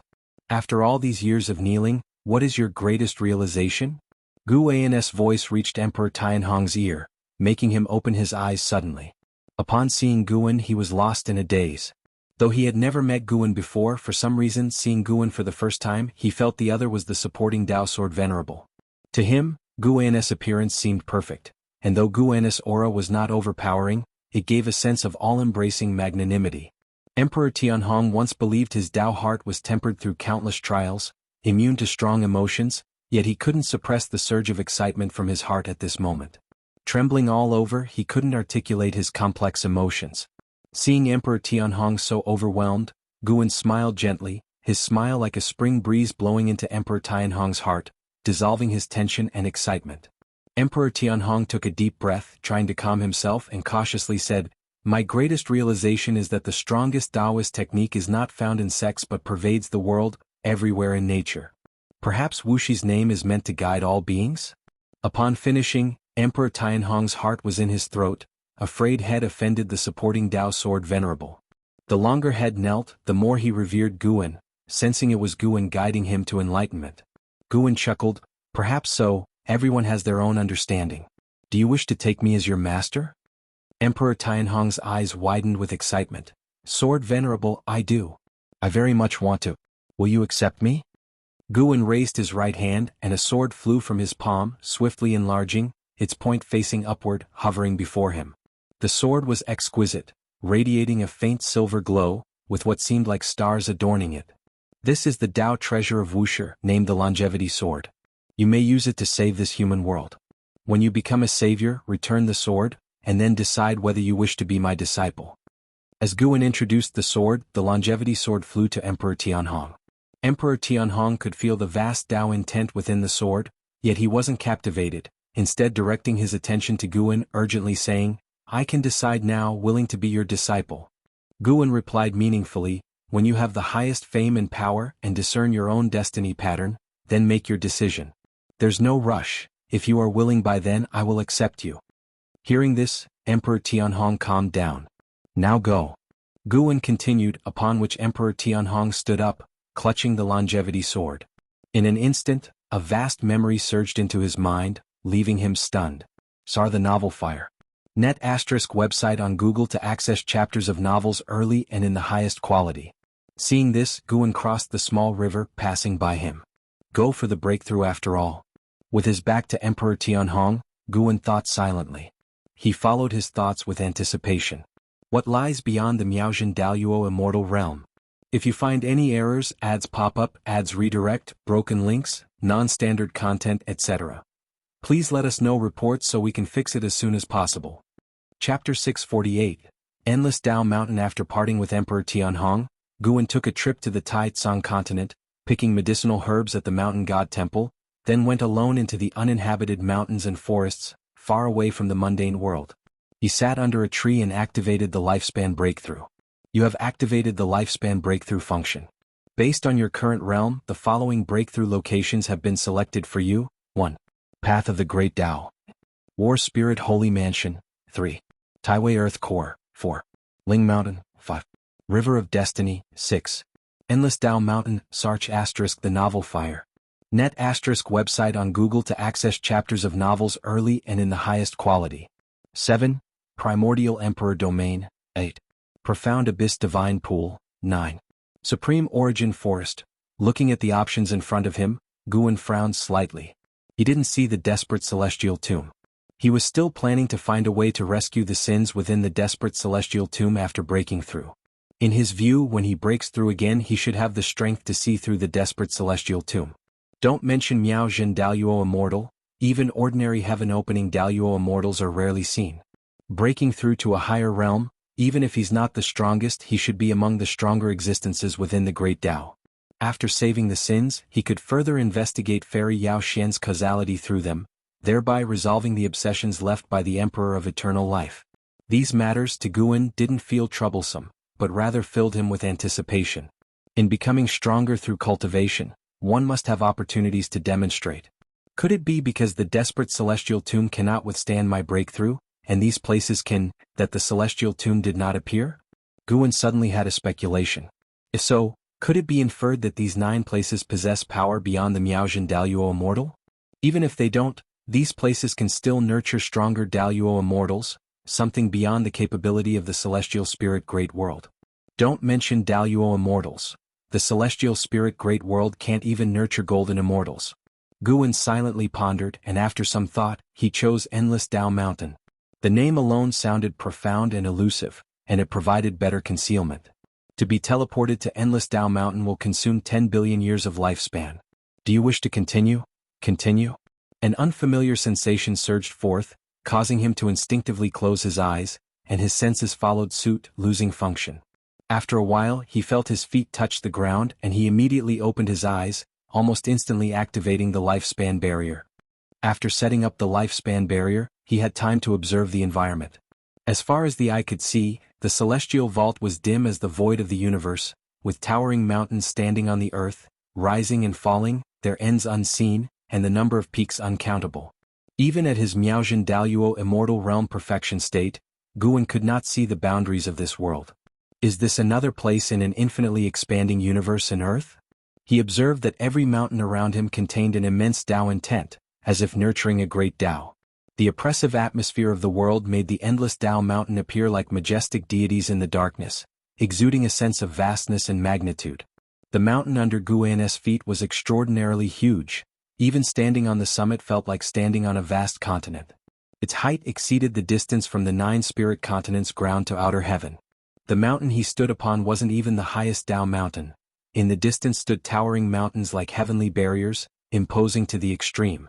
Endless Tao Mountain, I wonder how far it is from the Great Thousand World, thought Guan curiously, as he had never heard of the Endless Tao Mountain before. The more mysterious and powerful places there were, the happier Guan felt. If the end of the Great Tao were so easy to reach, the joy of cultivation would diminish significantly. Guan sat down cross-legged and then called up the attribute panel. First, he worked to enhance his physique, as it had been a while since he made any improvements. Guan invested 100 billion years of lifespan directly, but the primordial reincarnation undying body did not transform. He continued investing. Ultimately, after spending a total of 400 billion years of lifespan, the primordial reincarnation undying body ascended to the primordial Tao creation body. Vast amounts of Tao spiritual qi gathered, causing the ground beneath Guan's feet to light up with Tao light, confined within the barrier, while the mountain's surface outside the barrier exhibited no changes for the time being. Soon, Guan became engrossed in the inheritance. The primordial Tao creation body retained the features of the previous physique, undying through reincarnation, ferocious mana, and the capability to create new Great Tao. Indeed, Great Tao independent of the 3000 Great Tao. It's based on personal mana and physical strength. Just like before, no matter how mighty the transformation, Guan completed the transformation in less than an hour. He opened his eyes, a glint of light flashing within them. Created Tao? He suddenly thought, with countless Great Tao, even he couldn't ascertain the exact number. Could some Great Tao have been created by cultivators? This hypothesis could not be answered for the time being, so he turned his gaze to the cultivation techniques in the attribute panel. Next was the enhancement of the main cultivation technique. Guan invested 100 billion years of lifespan into the Taoist Dominator skill. Finally, after expending nearly 350 billion years of lifespan, he upgraded the Taoist Dominator skill to the Myriad Tao Extinction skill. The Myriad Tao Extinction skill shifted from the previous vastness to one filled with slaughter traits, with domination leading to extinction, leaving not a trace, ultimately leaving only oneself, surpassing the Great Tao. An hour later, Guan continued upgrading. Sun and Moon Selfless Divine Tao ascended to Tao Qi Eternal Divine Sense, consuming nearly 300 billion years of lifespan. This was Guan's main reliance for hiding cultivation level and aura. He wouldn't neglect it. The upgrades continued. Taoless Celestial Net Step ascended to Great Primordial Celestial Net Step, consuming nearly 400 billion years of lifespan. Hongmeng Void Golden Body ascended to Great Tao Formless Body, consuming 300 billion years of lifespan. This secret skill evolved from the Demon Shadow Divine Skill, capable of transformation and isolating causality and fate deductions, greatly aiding Guan in remaining concealed. Another hour passed. Guan mastered the Great Tao Formless Body. Even without activating this secret skill, his physical body possessed the capability to avoid being deduced, and this body could also elevate his aura and suppression, serving as a suppressive divine skill. Having completed the conventional enhancements, he had to consider battle methods next. According to past conventions, Guan should improve his sword Tao, but now he wanted to enhance the Immortal Emperor's Eye. The Immortal Emperor's Eye was too powerful for him to give up, but it would provoke the Celestial Court's suspicion. He must upgrade the Immortal Emperor's Eye to a stronger stage to avoid their detection. While Guan contemplated, changes emerged in the tumultuous Endless Tao Mountain. Due to Guan's continuous upgrades of Taoist techniques, the Tao rules in the heavens and earth began having strange alterations, causing gales to roar, lightning to flash, thunder to rumble, and some Tao mountains to faintly tremble. Before there had been no sign of any living being. But now they appeared. Guan looked in a direction, spotting a massive black silhouette on the summit of a majestic Tao mountain far away. The figure was humanoid, standing atop the peak, mysterious to the extreme, akin to an ancient demon god. He couldn't use lifespan detection on it, indicating the other party had not revealed their true self. Even so, the other party's aura sent chills through his heart. Miao Jin Daluo immortal. And not at the early stage. Guan merely glanced over and paid no mind. With the lifespan barrier in place, it would be difficult for the other party to discover him. He began to invest lifespan into the immortal emperor's eye. Right from the start, it was 100 billion years of lifespan. If you find any errors, ads pop up, ads redirect, broken links, non-standard content, etc., please let us know reports so we can fix it as soon as possible. Chapter 649, Breakthrough to Dao Extreme Daluo Immortal. You invested 10 billion years of lifespan into cultivating the immortal emperor's eye. You have spent 1 billion years cultivating the immortal emperor's eye, and your understanding of the great Tao of cause and effect has improved. You have spent 10 billion years cultivating the immortal emperor's eye, and your understanding of the great Tao of illusion and reality has improved. You have spent 50 billion years cultivating the immortal emperor's eye, and the power of your immortal emperor's eye has grown stronger. Notifications flashed before Guiana's eyes, but a full 10 billion years of lifespan was not enough to transform the immortal emperor's eye. Guan was not surprised. After all, this was a formidable divine skill feared by the celestial court. He continued to invest lifespan, still in increments of 10 billion years. Failure. Another 10 billion years. Guan had over 400 billion years of lifespan remaining, so 10 billion years was nothing to him. Continuous failures, continuous investment. When the invested lifespan exceeded 1,000 billion years, a subtle change appeared in Guiana's eyes. It wasn't until the immortal emperor's eye advanced that he finally breathed a sigh of relief. A total of 1,800 billion years of lifespan was consumed, and the immortal emperor's eye advanced to become the absolute void eye. An endless stream of memories poured into Guiana's mind, causing him to close his eyes and immerse himself in them, as if the vast information of the 3,000 great Tao rushed into his mind, plunging even someone with a perfection in the Miaojian Daluo immortal realm into chaos. The absolute void eye not only can manipulate reality and illusion but can also create them, an almost omnipotent eye whose creations vanish when the user's mana is exhausted. In battle, it can turn an opponent's divine skills, spells, and even mana into nothingness.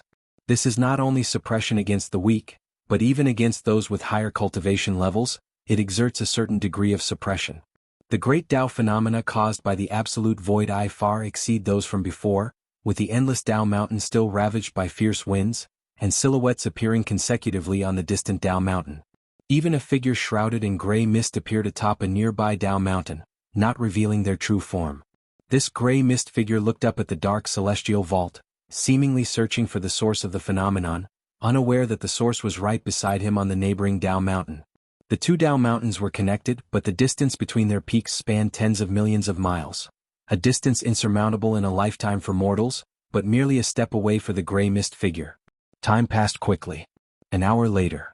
Guan opened his eyes, his purple pupils transformed into gold and red, enhancing his oppressive presence. His absolute void eye focused first on the gray mist figure atop the distant mountain peak. Even at such close range, Guan could not perform lifespan detection on him, as if some force protected the cultivators in this world. However, even without lifespan detection, Guan could perceive the other's cultivation level. Late stage of celestial creation Daluo immortal realm. A heaven-opening Daluo immortal can cultivate in the endless Tao mountain, prompting Guan to suddenly harbor thoughts. After the breakthrough, should I stay here and observe for a while? First, accomplish the breakthrough and see how strong he becomes. Guan reopened his attribute panel. Aside from the consumption and lifespan evolution, the lifespan barrier had also been continuously consuming lifespan, leaving him with more than 450 billion years of lifespan. He began investing lifespan into his cultivation level. You cultivate the Qi absorption for 2 billion years, and use the great achievement of the myriad Tao extinction skill to forcefully impact the Tao extreme Daluo immortal realm, beginning to cross the tribulation, but fail to survive the infinite celestial void great tribulation, resulting in attribution. You cultivate the Qi absorption for 4 billion years, and use the great achievement of the myriad Tao extinction skill to forcefully impact the Tao extreme Daluo immortal realm, beginning to cross the tribulation, but fail to survive the infinite celestial void great tribulation, resulting in attribution. Why does it take 2 billion years just for one tribulation? And that's even after I've improved my Taoist techniques and physique. Guan suddenly felt that it might be challenging to reach the perfection realm of the next great realm this time. In any case, first achieve this so-called Tao extreme Daluo immortal. 100 billion years only resulted in 5 breakthroughs, and after the 5 breakthroughs failed, Guan directly invested 1,000 billion years of lifespan. Notifications kept popping up, all indicating failure. 50 tribulations, all ending in failure. Guan continued to invest. 1,000 billion years followed by another 1,000 billion years. Failure. Failure. Failure. Guan focused intensely, the absolute void eye flashing with a terrifying gaze. The great Tao phenomenon of the endless Tao mountain began to weaken. The figures standing atop the mountain peaks disappeared consecutively, though some remained observing. The gray mist figure on the nearby Tao mountain did not vanish. He looked around, never settling his gaze on the Tao mountain where Guan stood. Guan no longer paid attention to him, focusing entirely on the notifications before him. After failing with 10,000 billion years of lifespan, he realized the problem was significant. Is it really this difficult to break through to Tao Extreme Daluo Immortal? Or is the infinite celestial void Great Tribulation more terrifying than he imagined? As Guan pondered, he continued to invest lifespan. Yet, after throwing in a second 10,000 billion years of lifespan, there was still no sign of success. He frowned slightly and persisted in investing more. After a while, he finally succeeded in breaking through. See the novel underscore at website on Google to access chapters of novels early and in the highest quality. You cultivate the Qi absorption for 58 billion years, and use the great achievement of the myriad Tao extinction skill to forcefully impact the Tao Extreme Daluo Immortal realm, beginning to cross the tribulation, surviving the infinite celestial void Great Tribulation, and succeeding in crossing the tribulation. Your cultivation level breaks through to the early stage of the Tao Extreme Daluo Immortal realm. You cultivate the Qi absorption for 10 billion years and your cultivation level increases. As the notification fell, the lifespan barrier activated again, far more majestic than before. The Tao spiritual Qi engulfed Guan, immersing him in the strong light of the great Tao. Just reaching the early stage cost Guan 23,000 billion years of lifespan. He dared not continue to break through. After all, he still needed to save lifespan for the lifespan barrier. First achieve the Tao Extreme Daluo Immortal. Boom. The dark celestial vault suddenly exploded with a thunderous sound, akin to a great dragon coiling in the heavens, larger than any mountain ridge between heaven and earth, alarming the cultivators practicing within the Tao mountains. In Guan's perception, the auras of more and more cultivators emerged, as if the night sky was illuminated and the stars appeared. He was astounded. Just how many powerful beings are hidden here? Even the weakest aura belonged to a heaven-balancing golden immortal, with most being Taiching golden immortals, and several auras caused his heart to palpitate. They must be Tao Extreme Daluo immortals. Could this endless Tao mountain be some holy land for enlightenment? Guan pondered, seeing that no one was paying attention to the Tao mountain he resided on, sinking his consciousness into the inherited memories. Tao Extreme Daluo Immortal, the pinnacle of the Daluo Tao fruit, is the ultimate limit beings can reach. To become stronger, one cannot rely anymore on cultivation and enlightenment but must create and develop one's great Tao. In a sense, Tao Extreme Daluo Immortal is the culmination of the immortal Tao. Beyond that, it's not the immortal Tao but the great Tao. Guan's Daluo Tao fruit began imprinting Tao Extreme patterns, with each pattern containing indelible mysteries. As long as the Tao Extreme patterns exist, the Tao Extreme Daluo Immortal will not fall, and the Tao Extreme patterns are not merely on the Tao fruit but interwoven within the infinite realm of the great Tao. Even if the Daluo Tao fruit is destroyed, resurrection is possible, though with one less Tao Extreme pattern upon revival. There are a total of 49 Tao Extreme patterns, meaning the Tao Extreme Daluo Immortal can resurrect 49 times. Even if dissipated, they can be reborn. A Tao Extreme Daluo Immortal with Tao Extreme patterns is nearly an immortal existence. To annihilate a Tao Extreme Daluo Immortal completely is exceedingly difficult. Even if slain, they can revive. One can only imagine the despair faced against a Tao Extreme Daluo Immortal. Moreover, Guan's mana is also transforming, evolving toward the ultimate power of the immortal Tao. During this process, his life-bound great divine power, longevity true words, is undergoing a qualitative transformation. If you find any errors, ads pop up, ads redirect, broken links, non-standard content, etc., please let us know reports so we can fix it as soon as possible. Chapter 650. Causeless Realm. As Guan completed the formation of 49 Tao Extreme patterns, his consciousness awoke from the state of enlightenment, and he could feel an earth-shattering transformation within himself. He had transformed into a Tao Extreme Daluo Immortal. Within, the barrier was filled with the intense light of the great Tao, and outside, the dark celestial vault gleamed with purple-red iridescence, both bewitching and terrifying. Guan could sense that the number of cultivators alarmed by this exceeded 100,000, and it was still rising. Nearby there were also a few Dao mountains where the presence of cultivators emerged, but compared to the endless Dao mountain, these figures were far less numerous than the number of Dao mountains. After attaining the Dao Extreme Daluo Immortal, Guan's divine sense also underwent a qualitative change. He could feel the end of the endless Dao mountain. At this moment, new Dao mountains were still forming on the fringes, continuously expanding this world. The distant end he could see was beyond the reach of even Miaojin Daluo Immortal, and with the ongoing birth of Dao mountains, the name Endless Dao Mountain was truly deserving. Before his breakthrough, the speculation was correct. There indeed existed several Dao Extreme Daluo Immortals in the Endless Dao Mountain. Their Dao Mountain stood as the tallest among them, while the Dao Mountain beneath Guan's feet was like a small hill before Mt Tai in comparison, and the Dao intent contained in those massive Dao Mountains was majestic. Even the most mediocre mortal spirit could ascend to immortality while residing on such Dao Mountains. Furthermore, Guan also felt various heavenly court destinies here, similar to the destinies of the celestial spirit god and the 72 immortals of the Golden Cave, even possessing the destiny of a Dao Extreme Daluo Immortal. Guan had a sense of engaging with a high-level map, becoming even more interested in the Endless Dao Mountain. The breakthrough was not yet over. His cultivation level continued to rise, and the anomaly brought to the Endless Dao Mountain began to wane. The elusive Dao rules writhed like a startled swarm of dragons, and the terrifying might of the Dao caused the supposedly unshakable Dao Mountains to tremble. Guan summoned his attribute panel to examine.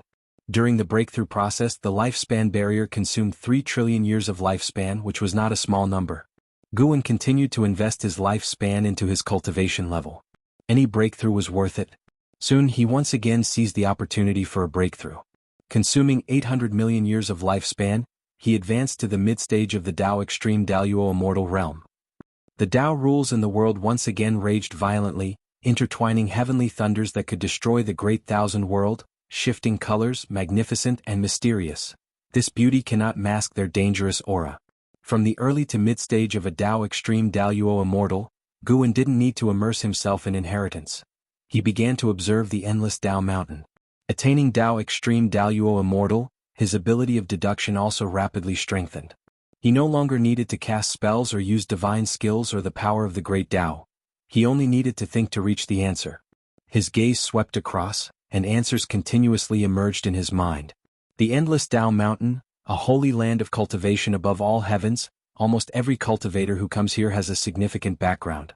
The reason why those figures were shrouded in mysterious black and gray auras was not of their own doing, but because of the protective power of the rules of the Endless Dao Mountain.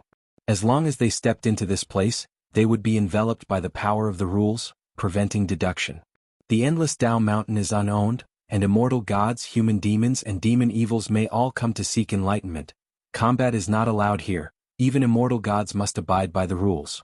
Guan also found a place from where he could leave the Endless Dao Mountain. Different places lead to different cosmic planes, some emanating an aura making him wary to explore. He even suspected that a certain place might connect to the celestial court. Whatever he wanted to understand, he could get an answer, unless it involved a power higher than his own. This was no longer mere deduction but a higher tier power, a power that could only be unlocked by reaching Dao Extreme Daluo Immortal. Dao Extreme Daluo Immortal, nearly immortal, omniscient and omnipotent, truly the pinnacle of the immortal Dao. While enjoying the improvement of his cultivation level, Guan's gaze swept over, gaining a deeper and deeper understanding of the Endless Dao Mountain. He decided to return and have a look sometime later. Although he could not yet determine how far the Endless Dao Mountain was from the Celestial Spirit Great World, he could leave a mark and trace this realm from the Celestial Spirit Great World. Time flowed swiftly. Those existing at the summit of the Endless Dao Mountain merely observed silently, with no one choosing to flee this world. Thus the Endless Dao Mountain did not descend into chaos, and no one arrived at the Dao Mountain where Guan resided. Ultimately, by the time Guan reached the mid-stage of the Dao Extreme Daluo Immortal Realm, no one invaded the Dao Mountain where he was located. He looked at his attribute panel. 900 billion years of lifespan remained. He could not break through again. Guan took a deep breath, stood up and chose to teleport back. Immediately after, he disappeared from where he stood. The anomaly of the Endless Dao Mountain had not yet completely dissipated, but the heavenly thunders in the sky gradually thinned, and the sound also diminished. At dusk, Taoist field of the beginningless. Guan leisurely continued along the mountain path. After half a day's search, his divine sense had locked onto the Endless Dao Mountain. When returning to the endless Tao mountain in the future, there is no need to use lifespan for breakthroughs again. Actually, while coming back he could rely on himself to return. However, considering the presence of Tao Extreme Daluo Immortals and Heavenly Court Immortals at the endless Tao mountain, he decided to proceed with caution. Using 10 billion years of lifespan to ensure safety. No matter how high the realm is, caution is needed, especially when facing beings of the same realm. Guan was in a pleasant mood. After reaching the Tao Extreme Daluo Immortal, he could see further, and the future heaven's calamities were all within his sight, posing no threat to him. He arrived at the courtyard, and his gaze turned towards Shenzhen in front of the artifact refining cauldron. He peered into the causal connection to Fairy Yao Xian within Shenzhen, seeing a line connecting to the outer heaven. He looked up, following that line across countless worlds and universes, and he saw an absolutely black void. Fairy Yao Xian's soul was hidden in that void. Moreover, there were other souls there, countless in number, all of whom were exiled by the path of cause and effect. There were existences of all realms, even Daluo Immortals, all immobilized and in slumber. Causeless realm. Guan's mind received the name of that void, and his brows furrowed. He could feel the threat of the causeless realm, which harbored extremely terrifying power. Despite being a place of exile by the path of cause and effect, it seemed there existed a will in this realm capable of free action, more frightening than the Tao Extreme Daluo Immortals of the endless Tao mountain. It seems rescuing Fairy Yao Xian is not yet possible. Guan silently withdrew his gaze, not in a hurry. Judging by Fairy Yao Xian's current state, she wasn't suffering. Her consciousness had already fallen asleep, losing the concept of time. As long as he saved her before her soul dissipated, it wouldn't matter how much time passed in between, making no difference to her. Shenzhen seemed to sense Guan's gaze, turning her head to look. Sir, the Oval Fire. Net website on Google to access chapters of novels early and in the highest quality. Upon seeing Guan, her expression changed slightly, and she appeared a bit dazed.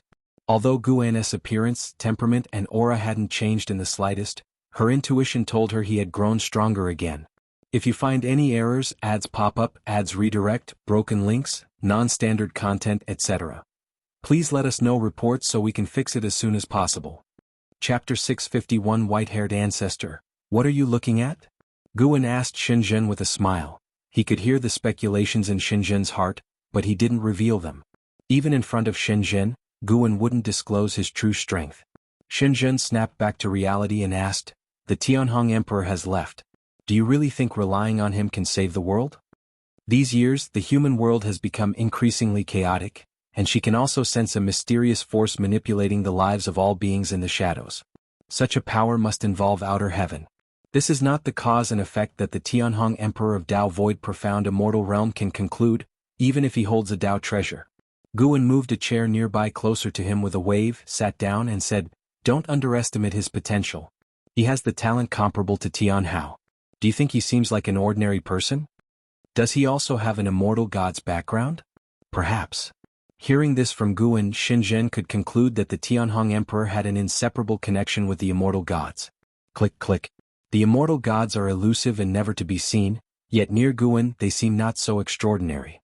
Shenzhen looked at Guan by her side, her eyes filled with a strange radiance. She was very curious about what role Guan played in the eyes of the immortal gods. Shenzhen jokingly asked, "With so many immortal gods appearing before you, the Celestial Court's target wouldn't be you, right? If one day the Celestial Court invites you to join the immortal class, what would you choose?" "That would depend on what the immortal position is," Guan replied casually. Shenzhen's eyes smiled into crescent moons as she asked, "What if they invited you to tend horses?" She had initially reached out to Guan because she liked his books and continued to flip through The Investiture of the Gods, Journey to the West, and Supreme Immortal Venerable to this day. Guan threw Shenzhen a sidelong glance and said unkindly, "You're so humorous. If that's the case, then I'll go tend the horses and bring you along to assist me." Sure. The horses in the heavens must be extraordinary," Shenzhen said excitedly, causing Guan to shake his head and laugh. The two plotted for some time about going to the Celestial Court to tend horses before they started talking about world affairs. Shenzhen was very curious about what the mysterious force causing chaos in the human world was. Guan didn't hide it and shared his discovery with her, hoping to increase her understanding of the Great Tao.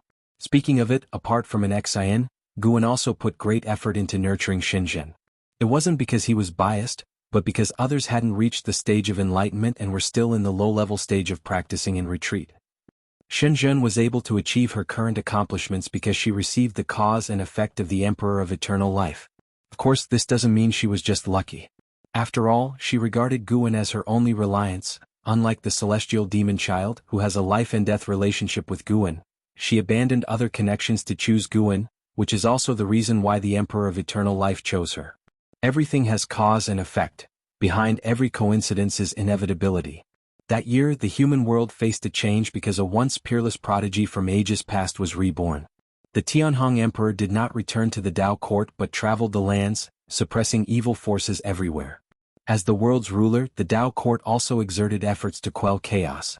Many prodigies emerged as saviors, the most renowned among them being the current chief disciple of the Dao court, Zhao Rushan. In those chaotic and dark years, the Tianhong Emperor and Zhao Rushan appeared like two stars, wanting to use their faint light to illuminate the entire world. 100 years later. On this morning, after picking medicinal herbs within the Taoist field of the beginningless, Guwen left alone. As he walked through the woods outside the field, his figure suddenly vanished. He continued onward, but the universe beneath his feet changed with each step, traversing a cosmic plane. Time and space reeled back, light sped in reverse. His steps seemed swift but slow due to the lack of an end. Suddenly, black gas swirled around Guwen, quickly enveloping him. As his right foot set down, he found himself in a dim void. He halted and looked ahead, seeing an endless expanse of Dao mountains, all magnificent and impressive, towering like deities in the distance with divine might emanating boundlessly, full of oppressive force. Endless Dao mountains. Guwen had just manifested but immediately felt the force of this place's rules surging toward him, seemingly wanting to cloak him in a layer preventing cause and effect analysis, yet he didn't hide his true form. He continued to maintain the great Dao formless body, for he was also wary of these rules. Once the force of the rules bound him, he felt his actions weren't restricted.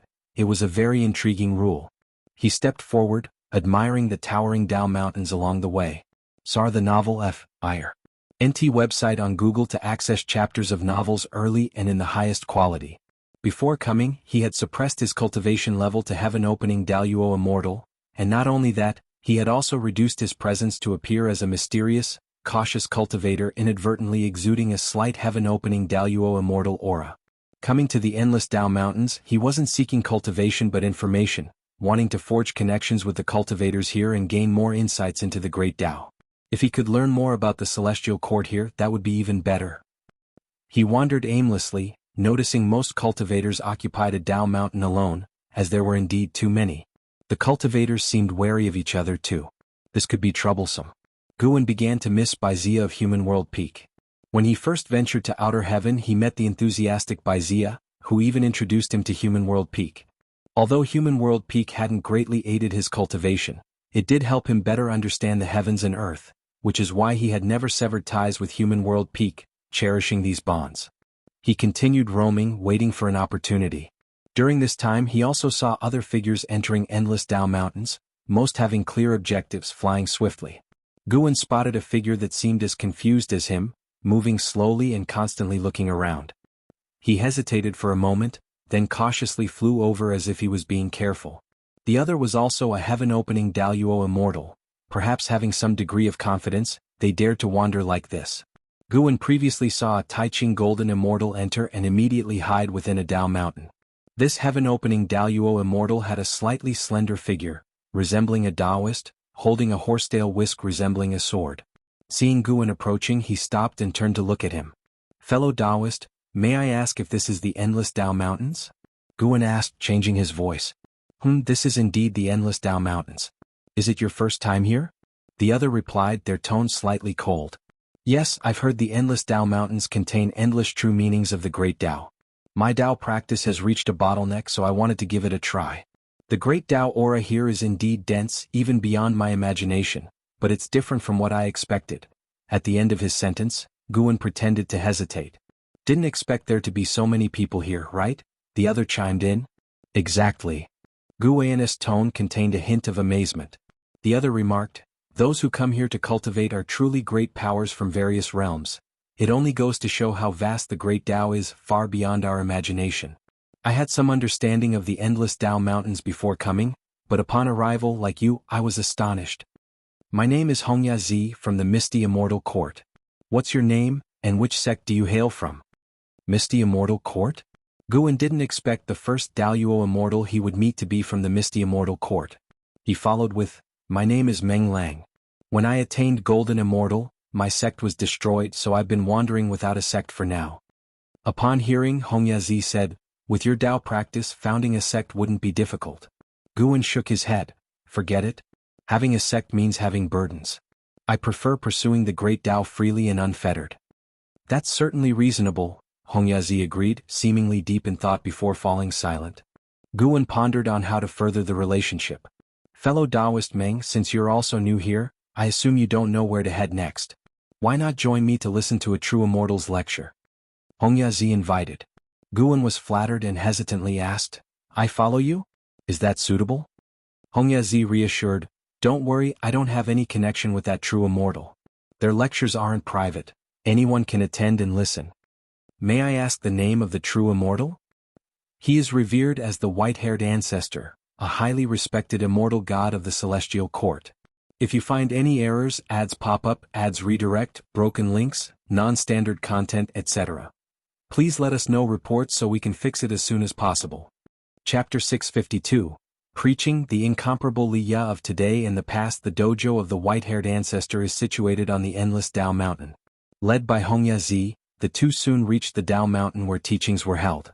The height of this Dao Mountain ranked among the top 10, and there was an abundance of powerful presences on the mountain. They flew to a mid-mountain location where a sprawling open-air palace had been constructed. On the palace, there were thousands of mats, and already dozens of figures had gathered here. These figures were shrouded in the aura of rules, their true forms not revealed. Hongyazi was familiar with some of them and introduced Guan to these individuals of great power. The atmosphere was quite congenial and the conversation was enjoyable. Among those who came to listen to the teachings were also Taiching Golden Immortals, who dared not intrude on the conversations of the Daluo Immortals and stayed at a distance. As Guan conversed with other Daluo Immortals, he was also reflecting in his heart. Indeed, no matter where you go, there will always be hierarchy. In any great thousand world, a Taiching Golden Immortal would be an unimaginable powerhouse, yet here they were all very constrained, lacking the demeanor of a supreme being. He only sighed briefly, not giving it much thought. Those he conversed with were heaven-opening Daluo Immortals, while afar there was a Miaojin Daluo Immortal whom no one dared disturb.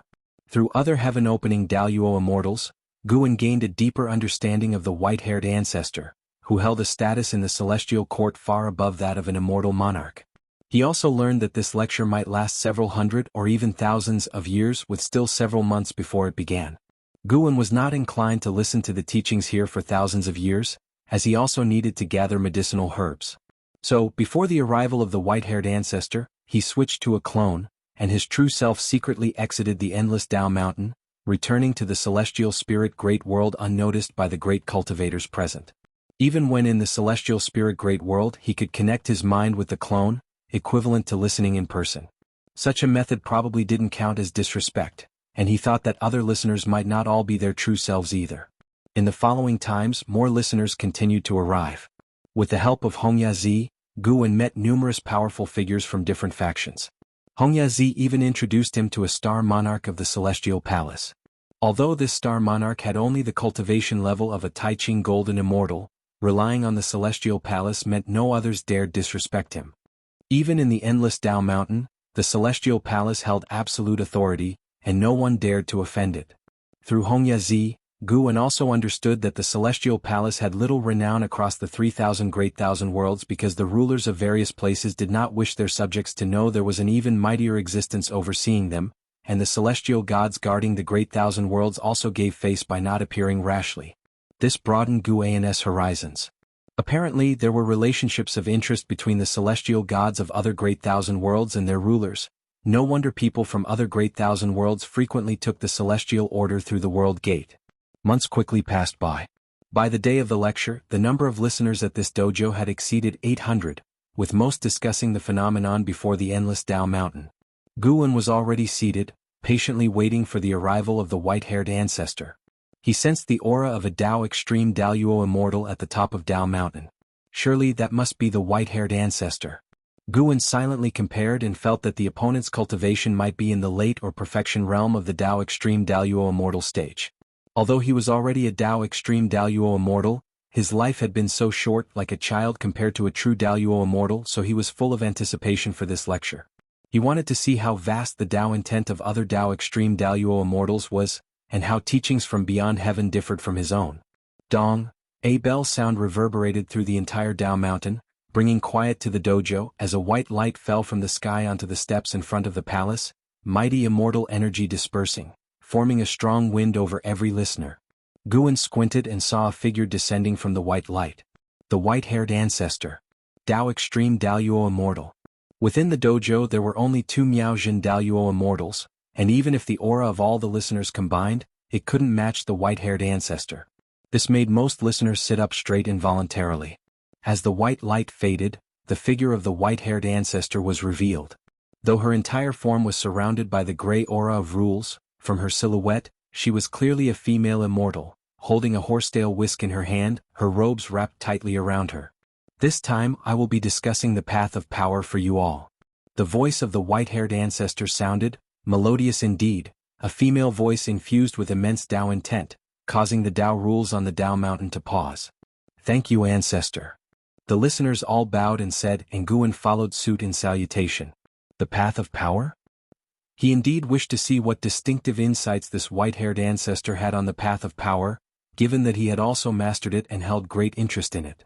The white-haired ancestor sat down, and beneath her appeared a green lotus, equally unfathomable. Guan even felt the lotus harbored power not weaker than that of the white-haired ancestor. As the white-haired ancestor began her teachings, time swiftly flowed by. Guan's mind was also immersed in the listening, following the guidance of the white-haired ancestor to comprehend the path of power. While the clone listened to the teachings on the endless Dao mountain, Guan continued living in the celestial spirit great world.